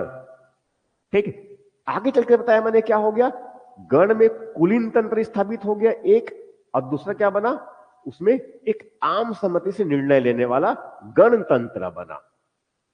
क्या बना? गणतंत्र बना। ठीक है, वही जो है गणतंत्र सबसे महत्वपूर्ण आगे 600 बीसी में, यहां 600 बीसी में 600 बीसी में जो है 10 गणतंत्रों का उल्लेख मिलता है। भगवान बुद्ध के समय 16 महाजनपद का उल्लेख मिलता है, 10 गणतंत्र, मल्ल एक गणतंत्र, वैशाली, श्रावस्ती, ये सब क्या है, गणतंत्र है ये। ठीक है, तो 600 बीसी में सब गणतंत्र बहुत महत्वपूर्ण रूप से अस्तित्व में रहे हैं। ठीक है, 600 बीसी के बाद जो है धीरे धीरे ये समाप्त होगा, तब जब बड़े साम्राज्य बनेंगे तब। ठीक, महाजनपद के समय तक वो गणतंत्र बने रहे हैं, तो यहां तक वो पूरा लगातार क्या है, निरंतर बना है किसी न किसी रूप में। ठीक, इस तरह से ये। तो अब उत्तर वैदिक काल में ये, उत्तर वैदिक काल में जो है ये जो जनजाति जो संस्था हुआ करता था वो सब क्या हो गया, अब समाप्त हो गए, उनके दिन अब चले गए। ठीक है, वो सभा और समिति जिनको अथर्ववेद में जो है सभा प्रजापति की 2 पुत्रियां कहा गया था, समिति बड़ी वाली बहन और सभा छोटी बहन है ये, अब वो बहुत कमजोर पड़ गए हैं, अब समझ कि बुजुर्ग हो गए ऐसा मान लीजिए। ठीक है, अब उसको शक्ति कम होने का मतलब क्या हुआ कि पहले जो है जिस तरह से राजा को वहां जो है जन के मुखिया को हटा सकते थे, ये उसके हर एक निर्णय पर उनकी सहमति अनिवार्य हुआ करता था समिति का, मगर अब ऐसा नहीं है। वो सभा और समिति का पहले राजा जो है उस मुंह ताकते रहता था कि उनको सहमति दे दे, मगर अब स्थिति वैसा नहीं है। वो सभा और समिति विदत तो है समाप्त ही हो गया, गण किसी न किसी रूप में खुद को बनाए रखा हुआ है, मगर कब समाप्त हो जाए कुछ पता नहीं है। अब वो पुरानी जो संस्था है लगभग बहुत कमजोर हो गया है, मुखिया कौन बन चुका है, राजा बन चुका है, पद लगभग वंशानुगत हो गया है, और क्षेत्रधारित राज्य है जिनको क्या बोलते हैं, जनपद कहते हैं। जिनको बोलते हैं जनपद है ये। ऋग्वेद में जनपद का एक बार भी उल्लेख नहीं है, जबकि जन का जो है कई बार उल्लेख मिलता है। जन का मेरे ख्याल से 122 बार उल्लेख है ऐसा कुछ। ठीक है, तो एक, मगर ऋग्वेद में जो है उत्तर वैदिक काल में जो है उल्लेख किसका मिलता है, जनपद का मिलता है। और आगे चलकर 600 बीसी में जो है भगवती सूत्र में पहली बार 16 महाजनपदों का उल्लेख मिलता है। किसमें, भगवती सूत्र में 600 बीसी में। तो जन का उल्लेख किसमें, ऋग्वेद में है, जनपद का उल्लेख किसमें है, बाकी उत्तर वैदिक साहित्यिक ग्रंथ में है, और उस तरफ भगवती सूत्र में 600 बीसी में क्या मिलता है, 16 महाजनपद, उनका उल्लेख मिलता है। तो इस प्रकार से क्या हुआ, राजनीतिक जीवन पूर्व वैदिक काल में और उत्तर वैदिक काल में। ठीक है, सेम जो है पहले समझा देता हूं, और मैं किनको, आर्थिक को, फिर लिखेंगे एक साथ में ये। ठीक है।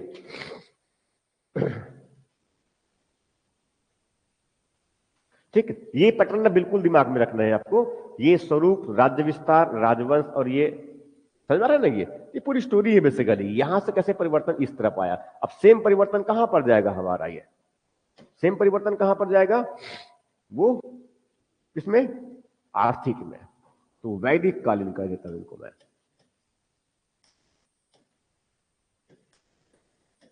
वैदिक कालीन आर्थिक जीवन। ठीक है, वैदिक कालीन आर्थिक जीवन। अब अर्थव्यवस्था में बताया है, तो अर्थव्यवस्था के बारे में मैंने कुछ बताया हुआ पहले, कुछ बताया है अर्थव्यवस्था के बारे में, क्या कंपोनेंट उसके, है? पहले बताया है ना। हाँ, पहले बताया हूं मैंने, उसको देखे नहीं है पत्ते पलट करके, इसलिए फिर पता नहीं चल पा रहा है। ठीक है, तो इसको मैं ऐसे रखता हूं यहां पर, एक ही है। और नहीं, ये थोड़ा ज्यादा हो गया, इनको इनको ऐसा कहा जाए, जैसे ये जो है,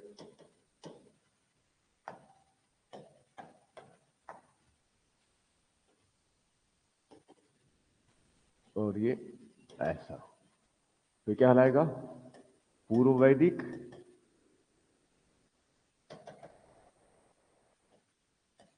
ये कौन सा हो गया, पूर्व वैदिक, और इस तरफ क्या है, उत्तर वैदिक। यही बार बार लिखना पड़ता है, एक बार बस लिख लीजिए। 1500 BC से कब तक, 1000 तक, और उसके बाद यहां से इनको अलग कर दिए, और ये कहां पर चला गया, 1000 BC से कब तक, 600 BC तक, और यहां से फिर इनको अलग करके 600 से फिर इधर 400 BC तक, 400 BC तक, और 400 से आगे 200 BC तक। तो 400 से 200 क्या है, मौर्य। उसके पहले क्या है, पोस्ट मौर्य, बौद्ध काल वाला ये, उसी समय महाजनपद, और ये सब एक्टिविटी है। ठीक, अब हम यहां की बात करें इसमें, ये तो इसमें जो देखने वाले कंपोनेंट हमारे पास में है, जिस पर हमें विचार करना है, जिस पर हमें क्या है, विचार करना है। तो क्या विचार करना है, किस पर विचार करना है, ये कि उनकी आर्थिक व्यवस्था किस प्रकार का हुआ करता था ये। ठीक है, तो परिवर्तन दिखना है हमें एक में। ठीक है, तो आर्थिक जीवन किस प्रकार से है, अभी वर्तमान में आर्थिक जीवन कैसा चल रहा है आप लोगों का। अच्छा कहां से, बेरोजगार है और बोलते हैं अच्छा चल रहा है। ठीक है, ये तो बहुत खराब स्थिति है अभी ये। 1 रुपए जो है खर्च करना होता तो फिर घर में सोचना पड़ता है कि मंगू की नहीं बनू।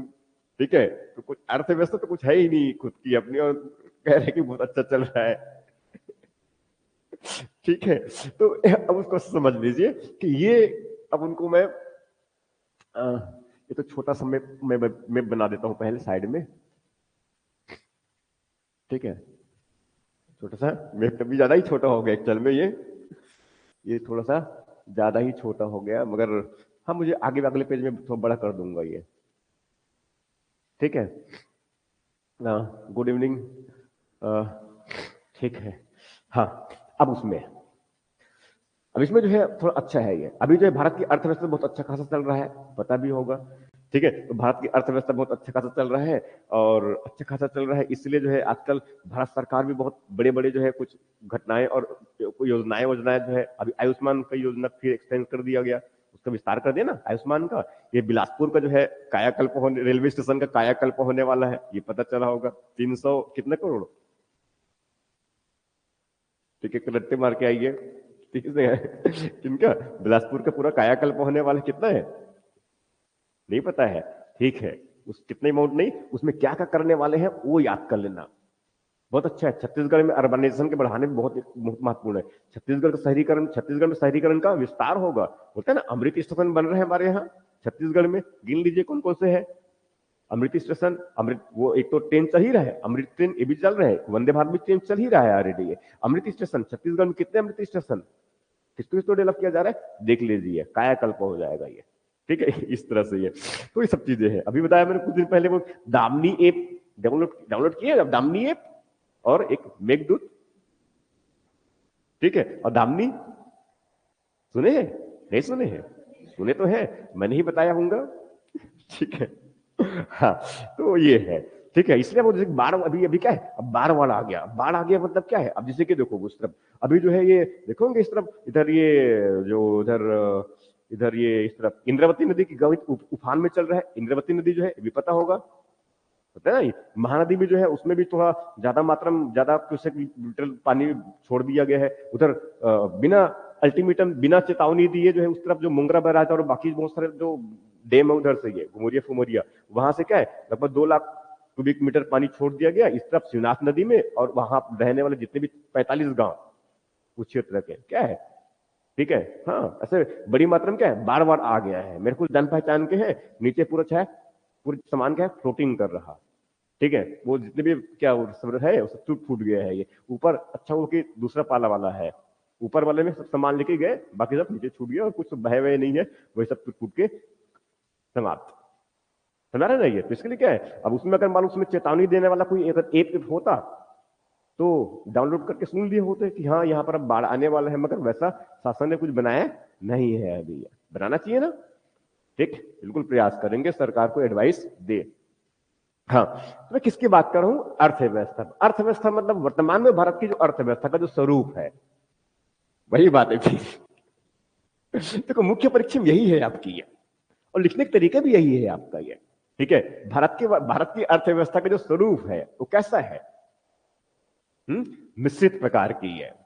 कैसा है, मिश्रित प्रकार की है, मिक्स्ड इकोनॉमी है हमारे यहाँ, जिसमें जो है महत्वपूर्ण कैसा है, महत्वपूर्ण जिनको आधार किसने दिया है, कृषि ने आधार दिया है, कृषि आधार दिया है, मगर कृषि महत्वपूर्ण हमारी अर्थव्यवस्था का हिस्सा नहीं है।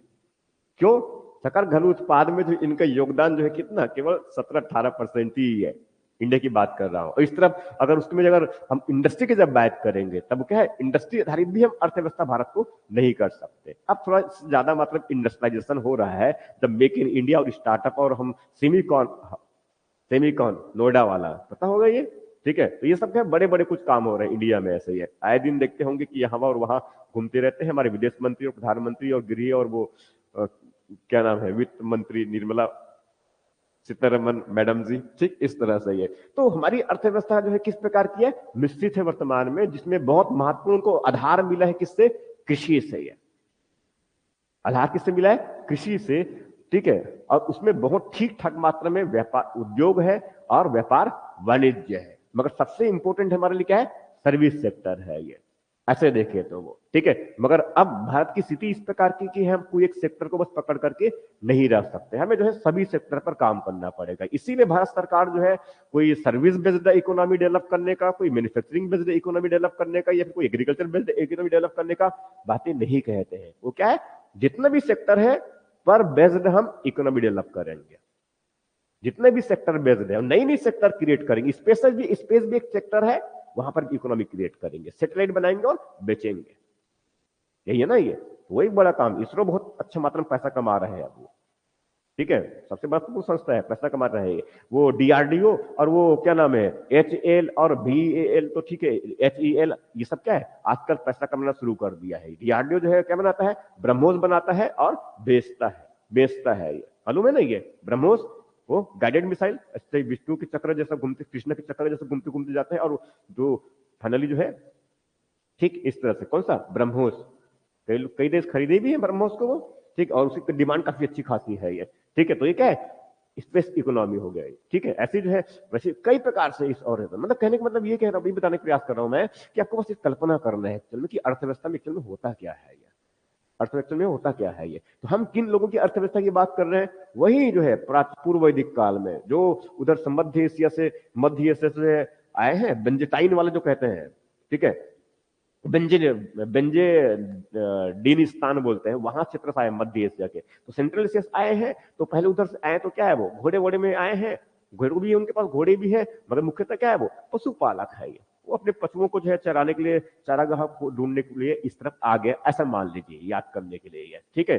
तो स्वाभाविक ये क्या है, चारागाह वाला है, चारागाह की खोज करता है, कुछ थोड़ा बहुत उनके पशु है और उसको चराता है और उसके दूध और दही और घी जो भी निकले उससे खाना पीना करके गुजारा कर लेता है। थोड़ी बहुत मात्रा में क्या है, खेती बाड़ी करता है, और खेती बाड़ी कुछ खास है ही नहीं है उनके पास में, क्योंकि लोहे का प्रयोग करता ही नहीं है। थोड़ा बहुत हथियार उनके तो पत्थर के बने हुए हैं, या फिर जो है क्या बना है वो थोड़ा तांबा वाला बना दिए हैं, एक कभी कांसे से है।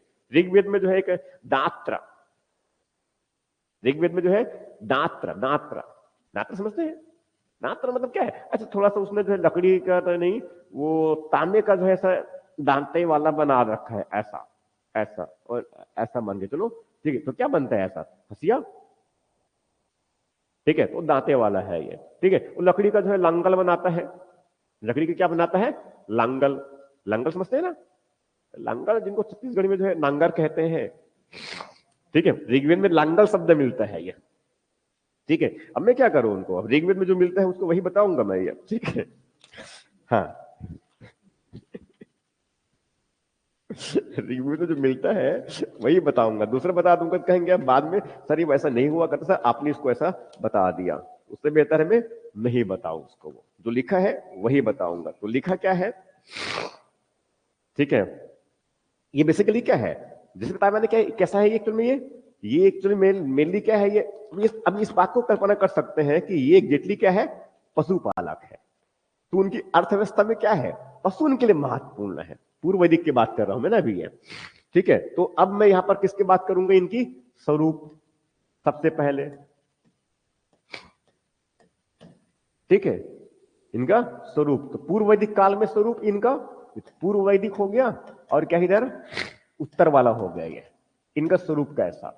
तो पूर्व वैदिक काल में स्वरूप कैसा है इनका, क्योंकि ये कैसा है, एक कबलाई जो है जनजाति समूह है, जनजातीय समूह है ये। तो स्वाभाविक है इनकी अर्थव्यवस्था का स्वरूप भी कैसा होगा, जनजातीय कबीलाई स्वरूप होगा वो। यही हमेशा एक शब्द याद कर लिए, जितने बार क्वेश्चन पूछेंगे हर बार वही करेंगे, हर बार वही कहेंगे, ठीक है। अर्ध यावावरी है, अर्ध यावावरी बोलते हैं। यावावरी मतलब क्या होता है, खाना बदोश। और अर्ध मतलब क्या होगा, सेमी, मतलब क्या हो गया, थोड़ा थोड़ा, इस तरह का ये अस्थायी जीवन है ये। अब जीवन स्थायी नहीं है, इसका मतलब ये बहुत अच्छी बड़ी कोई अच्छी खासी अर्थव्यवस्था का विकास नहीं कर सकते।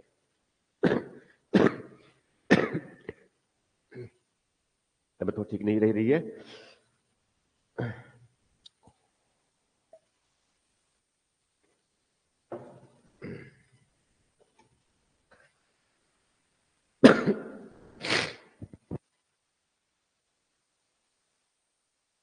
अर्थव्यवस्था वाला ये, तो अर्थव्यवस्था में जो है,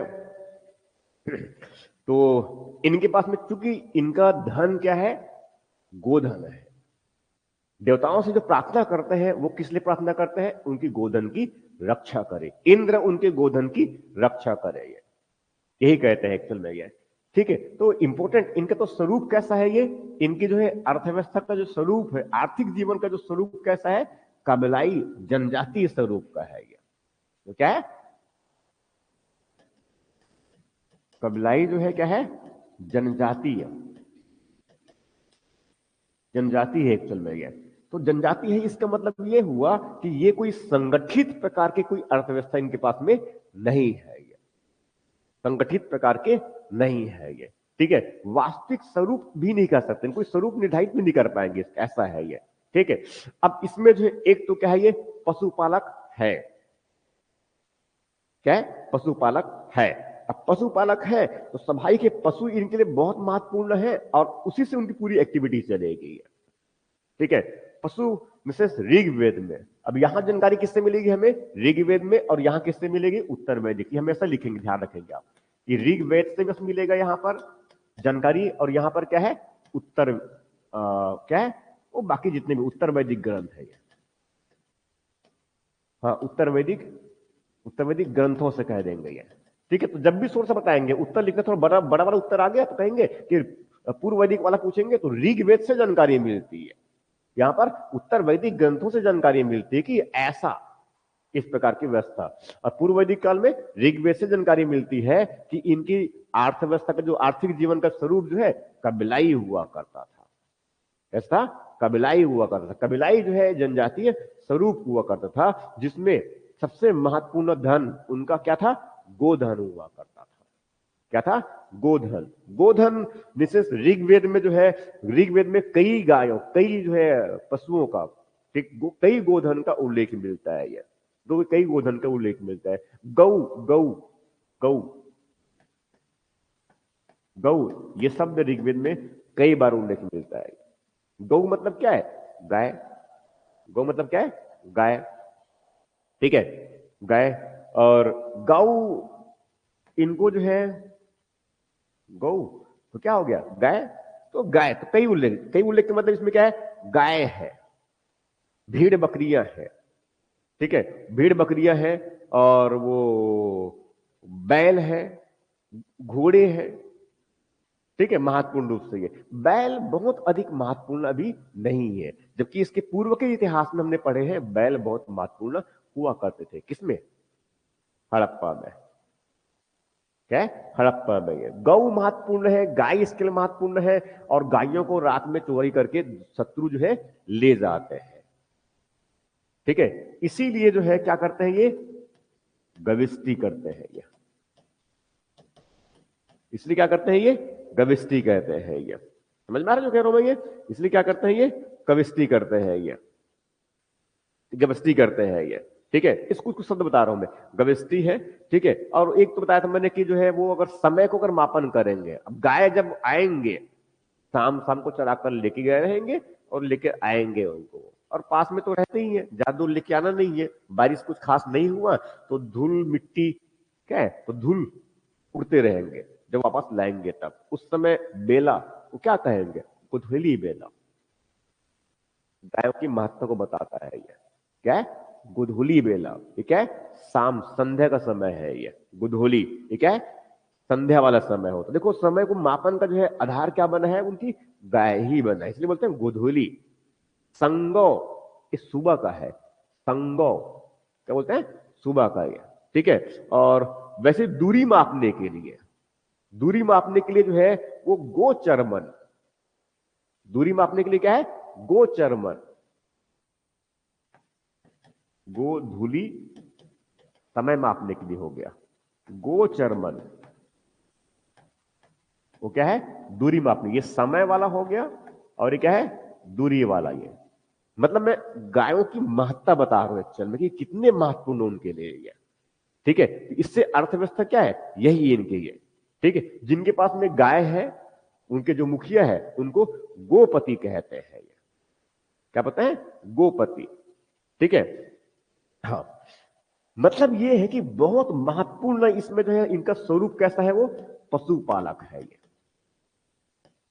पशुपालक समाज, इनकी अर्थव्यवस्था में जो है पशु का बहुत महत्वपूर्ण, गोधन का बहुत महत्वपूर्ण भूमिका है यह। ठीक है, अब गोधन का बहुत महत्वपूर्ण भूमिका है। जैसे कि जो है इसमें गायों के स्वामी को क्या बोलते हैं? गोमत। गायों को स्वामी को क्या बोलते हैं? गोमत। एक और शब्द लिखता हूं यहां पर मैं, गोमत, थोड़ा समझ मजबूत हो जाएगा। गोमत, गोमत। ठीक है, ये गाय का स्वामी है ये। स्वामी है किसके? गायों के। ठीक है, और इंद्र की उपाधि भी होता है, उनको गोपति कहते हैं। गोपति, ये क्या है? इंद्र की उपाधि है। ये देखो पशु, पशु की महत्ता को बता रहा है ये सब। ये इंद्र, ये सब ऋग्वेद में इस तरह का उल्लेख मिलता है ये। ठीक, ये सब चीजें एक्चुअल में ये। ठीक है, तो अब इसका जो है इनका स्वरूप में क्या बताया मैंने? इस सबसे महत्वपूर्ण कौन है इसमें? पशुपालन वाला है ये। पशुपालन सर्वाधिक महत्वपूर्ण है, इनकी अर्थव्यवस्था का आधार है। और पशु जो है, पशु मतलब कौन हो गया? गाय बहुत महत्वपूर्ण है। गाय को जो है अघन्या कहते हैं ये। गाय को क्या बोलते हैं? अघन्या, मतलब जिनका वध नहीं किया जाना है। ठीक है, गाय को क्या बोलते हैं? अघन्या। और इनकी पुत्री जो रहते हैं लोग वहां पर, उनकी पुत्री दुहिता। उनकी पुत्री क्या है? दुहिता। दूध दोहने वाली कौन है? उनकी पुत्री दुहिता। ठीक है, ये तो इनके अर्थव्यवस्था में सबसे महत्वपूर्ण क्या है? इनका पशुपालन है। पशुपालन है, इसका मतलब वो पशुओं को रखने के लिए कहा क्या करेंगे? बाड़ा बनाएंगे। बाड़े से ही जो है उनके शत्रु जो है उनको चुरा कर ले जाएंगे। उसके लिए क्या करेगा ये? युद्ध भी करेगा। कौन सा युद्ध करेगा वो? गविष्ठी करेगा ये। कौन सा करेगा ये? गविष्ठी करेगा ये। कौन सा करेगा? गविष्ठी। ठीक है, अब इसमें जो है इनके साथ दिए, ठीक है, अब इसमें गविष्ठी गविष्ठी करेगा ये। गविष्ठी के साथ साथ जो है इंपॉर्टेंट क्या है, दूसरा महत्वपूर्ण इनका क्या है? खेती भी है। ये पर लिख दूं मैं, कृषि भी है, मगर कृषि बहुत अधिक मात्रा में ये नहीं करते हैं। ये बहुत अधिक मात्रा में खेती नहीं करते। खेती है मगर बहुत अधिक नहीं है। ये ऋग्वेद में जो है कुछ खेती से संबंधित जो उपकरण का जो है उल्लेख मिलता है ये, जैसे कि लांगल, उर्वर क्षेत्र। उर्वर क्षेत्र मतलब क्या है? एक अच्छी भूमि है, जो उनकी उर्वरता बहुत अच्छी है, उनकी फर्टिलिटी बहुत अच्छी है ये। ठीक है, उर्वर क्षेत्र कहते हैं ये। उर्वरा, उर्वरा मतलब जो है जूते हुए जो खेत है उनको जो है उर्वरा कहते हैं। ऐसे बोल रहा हूं तो कुछ साइड साइड में लिख भी सकते हैं, आप नहीं लिखेंगे तो कुछ फर्क नहीं पड़ेगा। ठीक है, क्या बोलते हैं? उर्वरा। तो उर्वरा मतलब क्या होता है? वो जूते हुए जो खेत है उनको क्या बोलते हैं? उर्वरा कहते हैं ये। ठीक है, धान्य, आगे ले लेता हूं मैं इनको।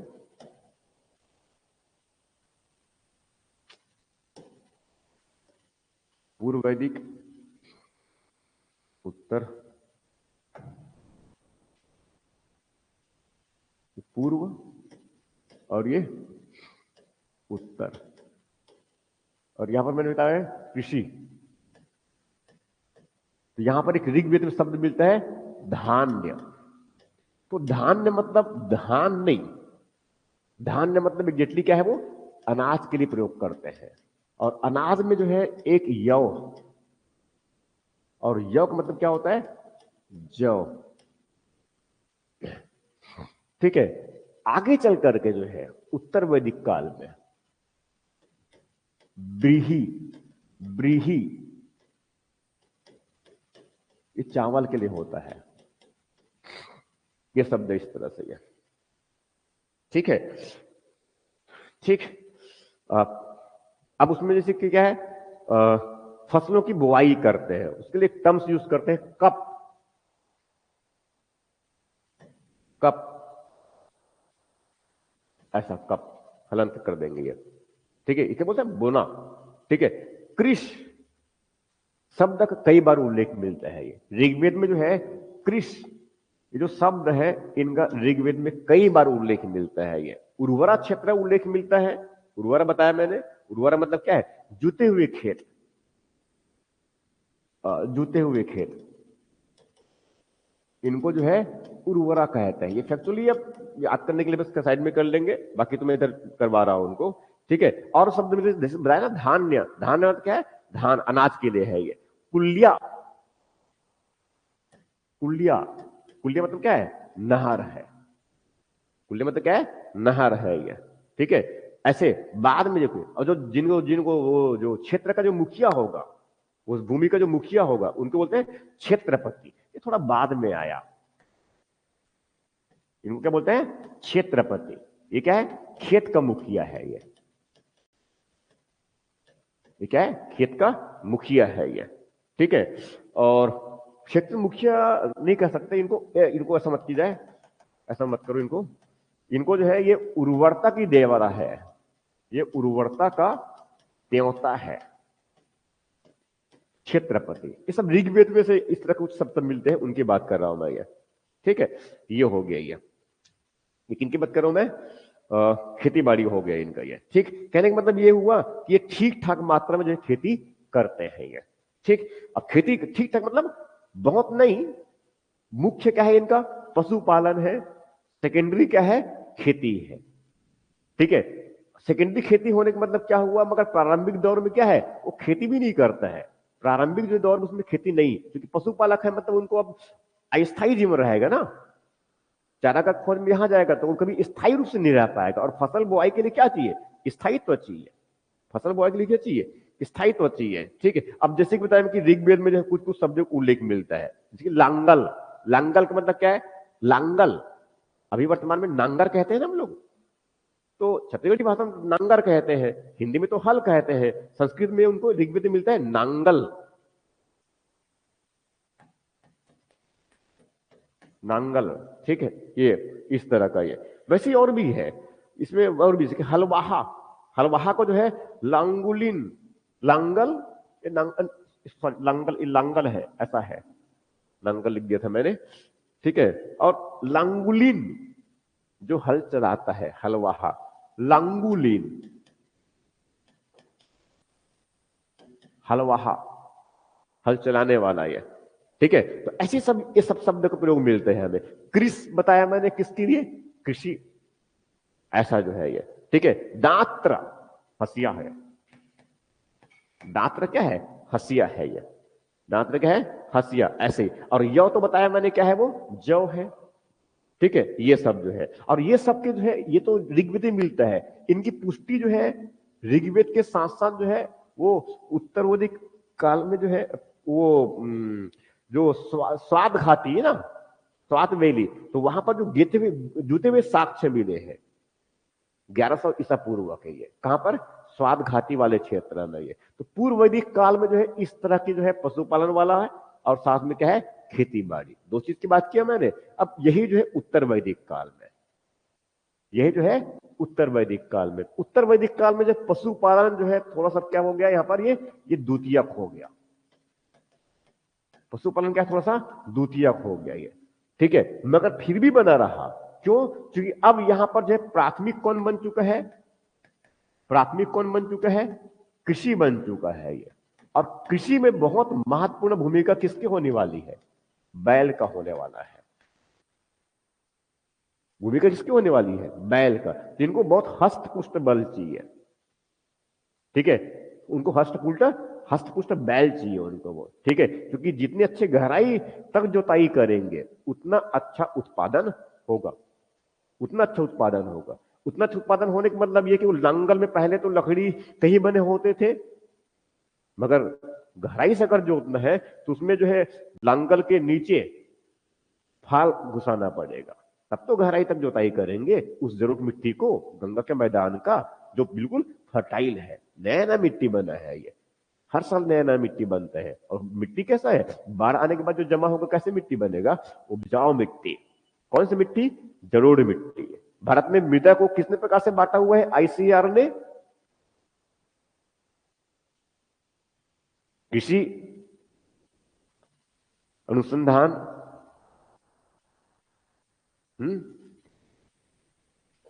Agriculture, ICR, Indian council of, क्या है, भारतीय कृषि अनुसंधान परिषद ने भारत की मृदा को कितने भागों में बांटा है, वर्गीकृत किया है, लोग इससे बहुत खराब है ये, टेस्ट लूंगा उसमें भी आएगा टेस्ट, ये ठीक, याद कर लेंगे, क्वेश्चन दे दूंगा मैं ये, ठीक है। छत्तीसगढ़ में जो है 5 प्रकार से बांटे हैं, 5, छत्तीसगढ़ जो मिलता है 5 प्रकार का है, जब पूरे इंडिया स्तर में जो है 8 प्रकार की मिट्टी मिलती है। यहां पर भी मिट्टी क्या है, बहुत ही उर्वर प्रकार की मिट्टी है, इसलिए क्या बोलते हैं इनको, उर्वरा, इसे क्या बोलते हैं इनको, उर्वरा, ठीक है। ये तो अब इनके पास में क्या है, अब वो क्योंकि जो है अब ये 11वीं सदी की 1100 ईसा पूर्व के आप आसपास में जो है ये लोहे का खोज हो चुका है, लोहे का आविष्कार हो गया, लोहे का आविष्कार हो गया, तो अब लोहे से क्या बनाता है, वो दात्रा बनाता है, और कुल्हाड़ी भी बनाता है, और कुदाल भी बनाता है, और वो नांगल का फाल भी बनाता है। ज्यादा गहराई तक जोतता है, जोतने के लिए जो है 2 बैल अब पर्याप्त नहीं, पर एक बैल को जोताई किया, एक बैल जोत करके फिर 2 बैल, उसके बाद कोई का 4 बैल जोतेंगे, 8 बैल जोतेंगे, 16, फिर 24 बैल, ठीक है, एक साथ में। ये समझ में आ रहा है ना, ये कितने महत्वपूर्ण रहे होंगे उस समय। अभी तो जो है कितने, 2 ही बैल, कहां 4 बैल, कहीं पर लगाते हैं देखिए, नहीं, मगर उस समय कितने है, आप लोगों से कुछ विकसित रहे होंगे, ठीक है, इस तरह का ये तो क्या है, तो ये उल्लेख मिलता है सब ऐसे उत्तर वैदिक कालों में ये, ठीक है। और राजा जनक जो है वो 24 बैल के जुताई से जब कुछ नहीं हुआ, तब क्या है, खुद बैल बन करके गए, मालूम है ऐसा नहीं है, तब जाकर के जो है वो मटके जो है मिल गया, और उसमें जो है मिल गया सीता मैया। व्यक्ति ने कहा एक व्यक्ति से उसको ऐसा नहीं समझाया, सीता मैया मतलब क्या है, लक्ष्मी।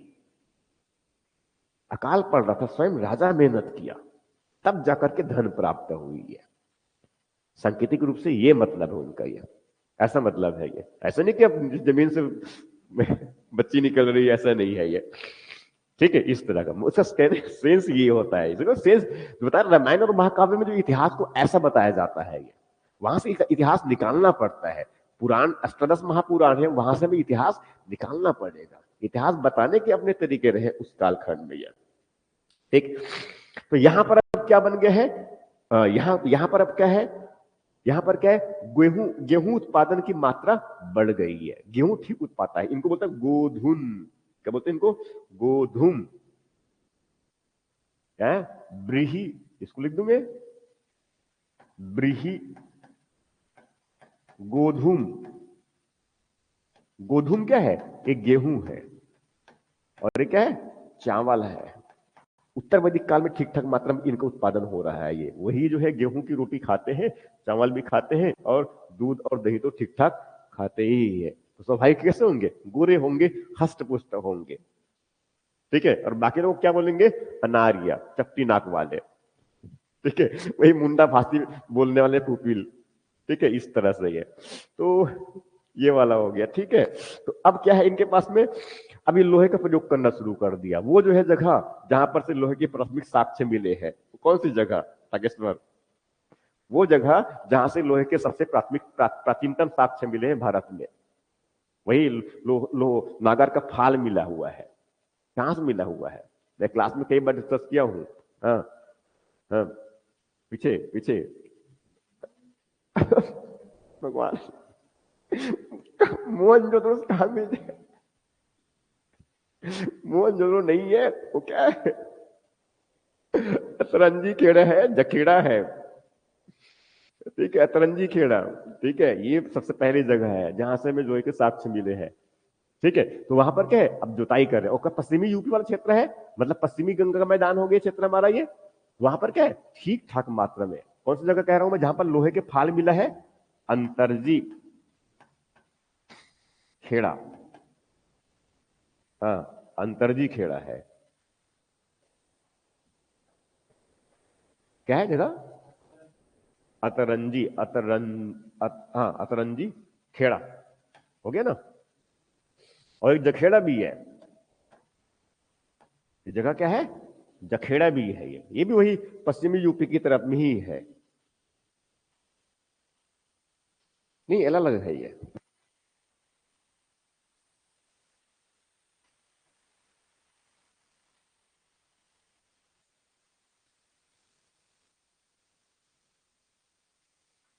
इनको खत्म करना है मुझे। हाँ, तो क्या है, तो अब लोहे के प्रयोग करते थे, मगर वो खेती बाड़ी में बहुत अधिक लोहे के प्रयोग वो नहीं करते थे। वही फाल वाल बनाने के लिए, कुछ उसमें दांत्र हंसे हंसे कुदाल उदाल बनाने के लिए प्रयोग करते थे ये। मगर ज्यादातर उपकरण इनके लोहे का जो बनाया जाता है, क्या वो युद्ध हथियार बना रहे हैं। वो तलवार वाला बनाएगा, भाला वाला बनाएगा, तीर बनाएगा ये। ठीक, इस तरह से ही है। तो बहुत महत्वपूर्ण इनके लिए हो गया ये। तो अर्थव्यवस्था इनके लिए क्या है अब उसमें, कि कृषि महत्वपूर्ण बन गया है इनके लिए उत्तर वैदिक काल में। और उसमें हंसिया वसिया और वो लोहे के जो है फाल वगैरह सब बनाना शुरू कर दिया। अब इस तरफ उन्होंने क्या किया है, राज्य का विस्तार करना भी शुरू कर दिया। यहाँ पर क्या होगा, अभी क्षेत्र जब इनका क्या है, ये जो क्षेत्र है पूरा फर्टाइल लैंड है ये। तो क्या है, उत्पादन बढ़ जाएगा। तो यहाँ पर क्या है, अब उन्नत तरह का जो कृषि विकास की प्रक्रिया, ये प्रक्रिया प्रारंभ हो गया। ये प्रारंभ हो गया, तब जाकर 600 BC में क्या है, बिल्कुल उन्नत कृषि आएगा फिर यहां पर। तब व्यापार, और तब उनका क्या है, अधिशेष उत्पादन। 600 BC में अधिशेष उत्पादन, फिर उससे व्यापार और वाणिज्य, उद्योग, तब जाकर के जो है बड़े मात्रा में बड़े बड़े व्यापारिक केंद्र बनेंगे उस फेज में। तो उसके पहले की फेज है ये। तो यहां पर क्या होगा, उत्पादन की मात्रा धीरे धीरे अब बढ़ने की प्रक्रिया शुरुआत होगी, बढ़ेगी। ठीक है। बैल का प्रयोग ठीक ठाक मात्रा में है अब खेती में। ये बैल का प्रयोग क्या है, ठीक ठाक मात्रा में खेती में है। मगर साथ में इस बात को भी ध्यान रखना है हमें कि पुरोहित बड़ी मात्रा में दान दक्षिणा और कई प्रकार से यज्ञ हवन करना शुरू कर दिया है। उसमें बैलों की बलि भी दिया जाता है। इसीलिए जो है आगे जो कृषक समाज जो है वो उसका विरोध भी करेगा, उनकी मन्नताओं का। कौन सा? उस वैदिक मन्नताओं का। कौन लोग? यही खेती बाड़ी ठीक ठाक जो कृषक जैसे लोग हैं वो लोग, वो ठीक है। जिससे क्या होगा, अगर बैलों की बड़ी मात्रा में बलि दे दिया जाएगा तो स्वाभाविक है कि बचेंगे क्या, तो खेल कैसे चलाएंगे? समझ रहे ना ये? इसीलिए आगे चल करके जो यही से कई सारे कारक बने जो आगे चल करके जो है वो वैदिक जो धर्म था, वैदिक जो धर्म और उनके समाज जो असमानता युक्त हो चुका था, विभाजित हो चुका था, वो आगे 600 बीसी में क्या है, उनका विरोध होना शुरू किए। किनका? उस ब्राह्मणों का, जिसने स्थापित किया था सामाजिक और धार्मिक व्यवस्था। विरोध किया किसने? क्षत्रिय ने। कौन से क्षत्रिय? कौन कौन क्षत्रिय? भगवान बुद्धा, एक गौतम और दूसरा नरेंद्र। क्या नाम था उनका? नरेंद्र ही नाम था ना, भगवान महावीर का मूल नाम। ठीक है, तो भगवान महावीर और भगवान बुद्धा, वर्धमान, ठीक इस तरह से ये। तो ये क्या है, यही से उनकी प्रक्रिया क्या है, शुरुआत हो गई है ये। तो उत्पादन बढ़ना शुरू हो गया, तो यहां से उनके फिर साथ में क्या है, इनका व्यापार और वाणिज्य भी बढ़ना शुरू हो गया है। ठीक है, कई अलग अलग प्रकार के जो है क्या है, शिल्पकारी, कई अलग अलग प्रकार के क्या है, शिल्पकार। शिल्पकार का मतलब रथ बनाने वाले, बैलगाड़ी बनाने वाले, रंगाई करने वाले, धनुष बनाने वाले। ये वो चटाई बनाने वाले पहले हुआ कर बताया था मैंने पूर्व वैदिक काल में, ठीक है। मगर अब यहां पर क्या है, धातु भी है ये। ठीक है, ऋग्वेद में जो है धातु की रूप एक अयस शब्द मिलता है। ऋग्वेद में क्या है, अयस। अयस का उल्लेख वो धातु के लिए कहते हैं, एक साम अयस, साम अयस और कृष्ण अयस शब्द का ही प्रयोग करते हैं, मगर इसमें स्पष्टता नहीं है। मगर ये कम से कम अयस तो जानते हैं ऋग्वेद में। पूर्व वैदिक काल में जो है क्या है, पूर्व वैदिक काल में जो है क्या है वो, कि वो अयस शब्द प्रयोग करते हैं किसमें, पूर्व वैदिक काल में। ठीक है, मतलब शिल्पकला पूर्व वैदिक काल में शिल्पकारी और दस्तकारी प्रचलन में है। कैसे वाले? रथ बनाने वाले। कैसे वाले? रथ बनाने वाले। इसको आगे ले लूं मैं क्या? हाँ, तो यहां पर क्या ले लूं मैं, शिल्प और कारीगरी। एक पूर्व वाला हो गया और एक वैदिक, ऐसा समझ लीजिए। ठीक है, तो ये क्या है, शिल्प और कारीगरी वाला। तो ऋग पूर्व वैदिक काल में जो है ये शिल्प, तो कई प्रकार के शिल्प वही है, बढ़ाई वाला है, रथ बनाने वाला है, मटका कुम्हार है, चटाई बनाने वाला है, ये सब इनमें से है। ठीक है, ये सब है। बुनाई का काम भी जानते हैं, वो भी काम का इनका है ये। ठीक है, और इनके उसमें कुछ धातु मतलब तांबे का और कांसे का उपयोग भी करते हैं ये। इंद्र का जो वज्र है वो हड्डी से बना हुआ है। ठीक है, इंद्र का वज्र ना, ठीक है, जानते हैं, ये बहुत महत्वपूर्ण है इनका। ठीक है, और वो धातु, धातु के लिए क्या बताया मैंने कि वो बाकी जो है तांबा और कांसा प्रयोग करते हैं। अब मगर पूर्व वैदिक काल में तो यही था, उत्तर वैदिक काल में क्या बन जाएगा ये, लोहे का वाला। लोहे बहुत महत्वपूर्ण हो जाएगा ये। ठीक है, तो इस प्रकार से शिल्पकारी जो है इनके पास में है, और साथ में क्या है, दस्तकारी भी है। उत्तर वैदिक काल में जो है शिल्पकारी और दस्तकारी के महत्व और बढ़ गया। क्यों? खेती बाड़ी शुरू हो गया, खेती बाड़ी शुरू हो गया। ठीक है, और इसीलिए जो है वो वाजसनेयी जो संहिता है, वैदिक उत्तर वैदिक साहित्यिक ग्रंथ है वाजसनेयी संहिता, तो वाजसनेयी संहिता, वाजसनेयी संहिता, उनमें जो है उनमें जो है कई प्रकार के शिल्पकारों का उल्लेख मिलता है। ये कई प्रकार के शिल्पकार का मतलब रथ बनाने वाला थोड़ा महत्वपूर्ण बन गया, युद्ध युद्ध होता है इस वजह से। उनके लिए क्या है, रथ सेना है उनके पास में। बढ़ाई गिरी बहुत महत्वपूर्ण हो गया, हल बनाना है, जो भी उपकरण बनाना है कृषि के लिए। ठीक है, कुंभकारी ये बहुत महत्वपूर्ण हो गया, उत्पादन ज्यादा होता है अब उसमें। बुनाई करना है, कपड़ा वपड़ा बनाना है, ठीक ठाक मात्रा में उत्पादन होता है। चूड़ी बनाने का भी उल्लेख मिलता है इसमें उत्तर वैदिक काल में। है कृषि के साथ साथ जो है अब दस्तकारी जो है बहुत महत्वपूर्ण एक क्रिया बन गया, आर्थिक क्रिया बन गया, जिससे जो है व्यापार की जो स्थिति है अब वो सुधरती चली गई है। व्यापार की मात्रा क्या होगा, बढ़ेगा। व्यापार की मात्रा बढ़ेगा, उत्पादन ज्यादा हो रहा है, तो अब क्या है, अधिशेष उत्पादन हो गया है। अपने लिए उत्पादन करते हैं जो कृषक है, और वो क्या है, अब उस उत्पादन जो अधिशेष है उनको वो बेचेगा। तो बेचेगा मतलब कौन खरीदेगा, कोई वणिक, पण, उनकी मतलब पड़ी बोलते हैं उनको वो।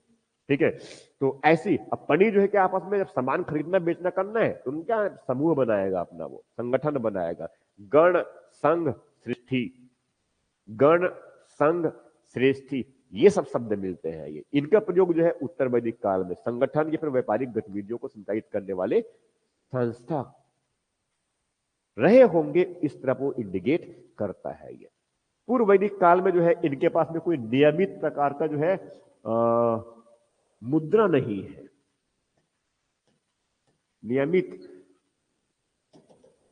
इनके पास में जो है नियमित मुद्रा नहीं है। तो क्या है? वस्तु विनिमय, बार्टर सिस्टम है।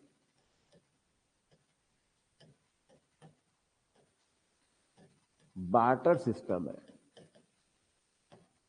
बार्टर बोलते हैं इनको, ठीक है। वस्तु विनिमय, वस्तु विनिमय समझ रहे होंगे।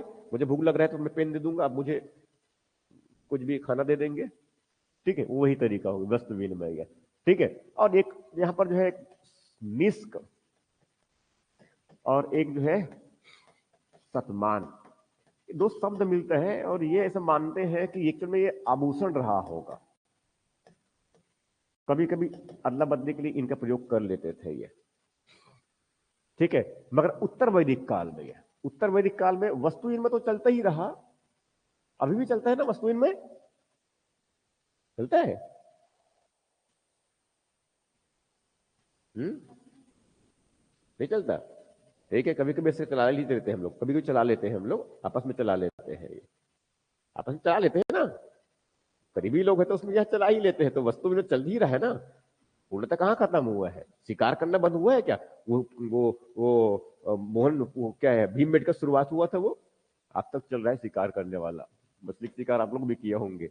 वस्तु विनिमय, वस्तु विनिमय अब कम हो गया पहले की तुलना में।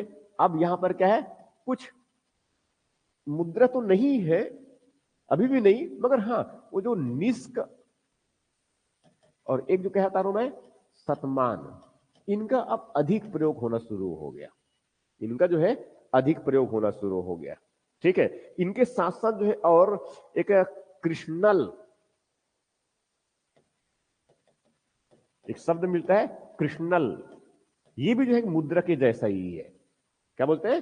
कृष्णल, ठीक है। ये लिखाऊंगा भी मैं, मगर कोई एकदम नियमित प्रकार का जो है, ये रेगुलर जो है कोई वैसा ऐसा नहीं है, ये नियमित नहीं है, बहुत अधिक अभी भी है, ठीक है। ये जब 600 बीसी में आगे जाएंगे ना, आगे जब 600 बीसी में जाएंगे और 600 बीसी में फिर आगे फिर क्या है 400 बीसी में, तो 400 बीसी में जो है तब यहां पर कौन है, 400 से जो है 200 तक, तो 600 से लेकर 400 के बीच में कौन है यहाँ पर? महाजनपद वाला है, 16 महाजनपद वाला, और यहीं पर बीच में क्या है, मगध साम्राज्य जब आएगा, और मगध साम्राज्य में फिर क्या है, कई प्रकार के वंश बनेंगे, हर्यक और बाकी सब। फिर उसमें एक नंद वंश रहेगा, और नंद में महत्वपूर्ण कौन है? महानंद, महापद्मनंद, और लास्ट में क्या है, घनानंद, ठीक। इसके बाद यहां पर जानते हैं कौन है, मौर्य। वो दोनों के प्रारंभिक जो सिक्के हैं वो कैसे हैं? आहत सिक्के हैं, तपंकी सिक्के हैं। इसका मतलब इसके पहले कोई सिक्के नहीं है। ढलवे सिक्के जो है इस तरह मौर्य काल में आकर के, और मौर्य के बाद भी बने हैं। यूनानियों ने पहले ढलवा सिक्के जारी करना शुरू किया था, वो भी मौर्य के बाद। तो यहां पर क्या है, यहां तो कुछ है ही नहीं है, वस्तु विनिमय है, निष्क और शतमान कभी कभी प्रयोग करते हैं ऋग्वेद में, मगर वो भी कोई रेगुलर प्रकार की नहीं है। यहां भी थोड़ा ठीक है, मगर थोड़ा सा एक कृष्णल शब्द जैसे एक और मिल गया, मगर ये भी बहुत नियमित प्रकार का नहीं है, मुद्रा जैसा ही है। मगर उसके बाद क्या है, ये 6ठी सदी ईसा पूर्व में ये थोड़ा सा क्या ज्यादा मजबूत हो गया, अर्थव्यवस्था ज्यादा मजबूत हो गया है, लेन देन की मात्रा बढ़ गया है ये, ठीक। तो पहले तो ऋग्वेद में जो है पूर्णतः विनिमय प्रणाली वाला सिस्टम है, निष्क और शतमान चर्चा में है, मगर कुछ खास उनका जो है नियमित मुद्रा नहीं है। और जिस टाइम कि आभूषण के जैसा हुआ करता था, वो निष्क जो है तो आभूषण है, और जो सतमान कह रहा हूं, सतमान, सत, सौ, सौ, सौ, सौ गायों का जो समूह है उसको बोलते थे सतमान।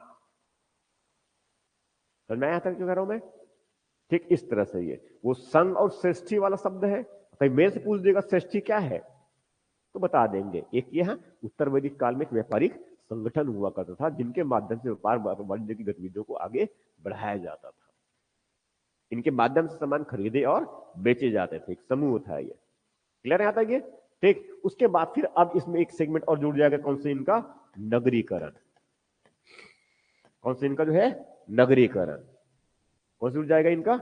नगरीकरण। नगरीकरण का मतलब ये हुआ कि अभी देखो इस तरफ जो है यहाँ तो कुछ नगर है ही नहीं, यहाँ पर सप्त सिंधु प्रदेश वाले क्षेत्र सब क्या है? ग्रामीण बस्ती है, पशुपालक के कुछ खास नगर है ही नहीं है। थोड़ा थोड़ा करके जो है आगे जो है थोड़ा सा 1000 BC के आसपास तक ठीक ठाक थोड़ा सा नगर बने। वो कुरु और वो पुरु, उसको मिलाकर क्या तू तू दो दो दो जनजाति जो समूह थे उनको मिलाकर क्या बनाया? कुरु बना दिया, पंचाल बनाया है। तो अपना राजधानी बनाएंगे ना, हस्तिनापुर और ये सब चीजें, ये सब बनेगा। तक्षशिला वगैरह जब बनेगा ये, ठीक इस तरह से ये। तो अब इस तरफ आगे बढ़ेंगे यहाँ पर, तब आगे बढ़ेंगे तब यहाँ पर क्या है? अब यहाँ पर बड़ा बड़ा बनना शुरू हो जाएगा। बड़ा बड़ा बनना शुरू होने का मतलब क्या है? अब यहाँ पर भगवानपुरा बहुत महत्वपूर्ण जगह नगर है, साकेत बनेगा। यहाँ पर क्या बनेगा?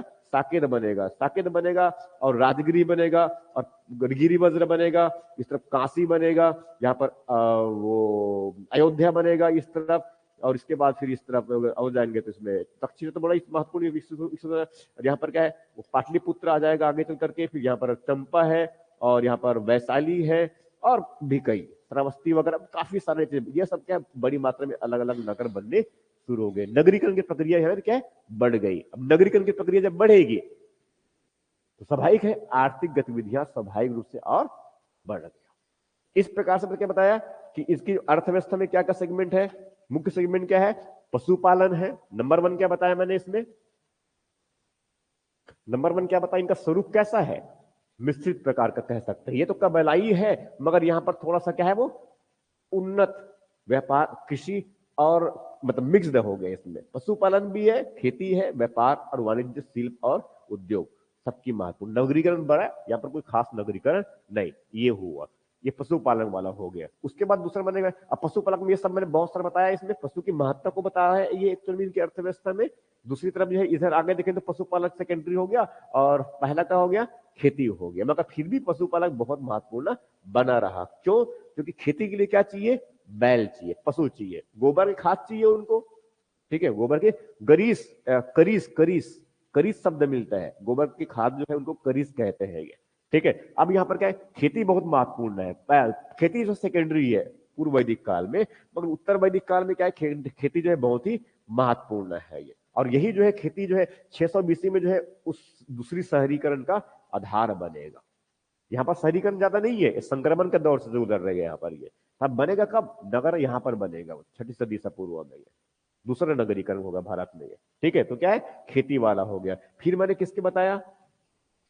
फिर किसके बात है? तो खेती ही चल रहा है यहाँ पर। ठीक है, अब खेती की बात किसकी बात किया मैंने इसमें?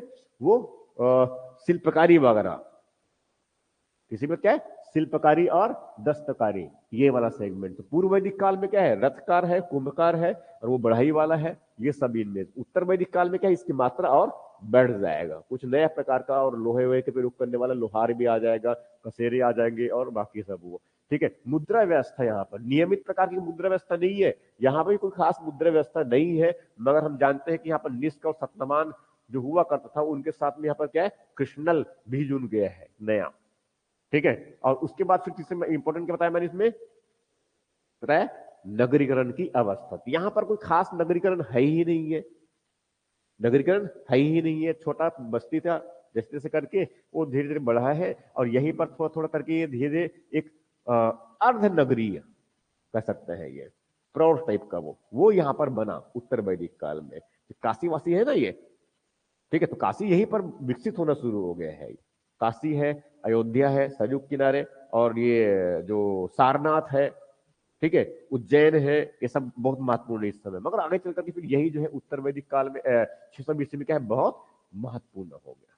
दूसरा नगरीकरण हो गया ये। ठीक, तो क्या क्या बताया मैंने इसमें? पशुपालक, कृषि, शिल्प और दस्तकारी, व्यापार और वाणिज्य, मुद्रा का प्रचलन और नगरीकरण। कल इनको लिखेंगे। इनके साथ इसी में साथ में जो है ये सामाजिक संरचना भी है, फिर कल मैं सामाजिक संरचना समझा दूंगा और उसको फिर लिखेंगे एक साथ में ये। ठीक है, कल समझाने के इसमें क्या है? सामाजिक है और धर्म है और दर्शन। समाज है, धर्म और दर्शन। तो कल इनको समझा के खत्म करता हूं पूरे में ये। कल कौन सा दिन है? शुक्रवार है। शनिवार को जो है पहले सेगमेंट टेस्ट होगा, उसके बाद 2 घंटा मेरी क्लास होगी। ठीक है, तो ये थोड़ा पूरा सेगमेंट हमारा खत्म हो जाएगा। ठीक, फिर बच्चा लोग फिर कौन सा पढ़ेंगे हम लोग? महाजनपद वाला। महाजनपद में क्या है? मेंस में क्लास है, मेंस में क्या है? बौद्ध और जैन ही है मेरे ख्याल से, फिर मगध साम्राज्य है ये। ठीक है, हिस्टोरी थोड़ा सा पढ़ते चले जाइए, कुछ दिन बाद उनको रिवीजन लेना शुरू करूंगा मैं। ठीक है, और कुछ पुराने जो है आप लोग जो है पढ़ते नहीं है, इसलिए थोड़ा पुराने चीजों को भी थोड़ा सा रिवीजन लेंगे हम लोग बैकअप में। कर सकते हैं ऐसे? ये ऐसा कर सकते हैं ये? ठीक है, भूगोल भूगोल के भी बैकअप ले लेंगे, और उसमें छत्तीसगढ़ सर जो पढ़ाते हो तो बैकअप लेने का आवश्यकता नहीं है, सब कुछ ऐसे रट्टे मरवा रहे हैं आप लोगों को। ठीक है, उसमें छोटी पहाड़ियों वालों को रट्टे मारी है आप लोग, वो ऐसे बहुत इंपॉर्टेंट छोटे छोटे पहाड़ी पूछते हैं छत्तीसगढ़ में, और वो फिर समस्या और समस्या ही उत्पन्न हो जाता है। तो जैसे भी करके फिल्म से आने से पहले जो है हमारा रट्टे मर जाना चाहिए पूरा। ठीक है, और रट्टे मारने का मतलब क्या है? अच्छा, वो आप लोग घटना चक्र लेके आएंगे कल, इतिहास वाला घटना चक्र लेके आएंगे, इतिहास का, भारत के इतिहास का। ठीक, उसको मैं डिस्कस करूंगा कैसे करना है उसमें यार। ठीक है, थैंक यू। बाकी आई लव यू।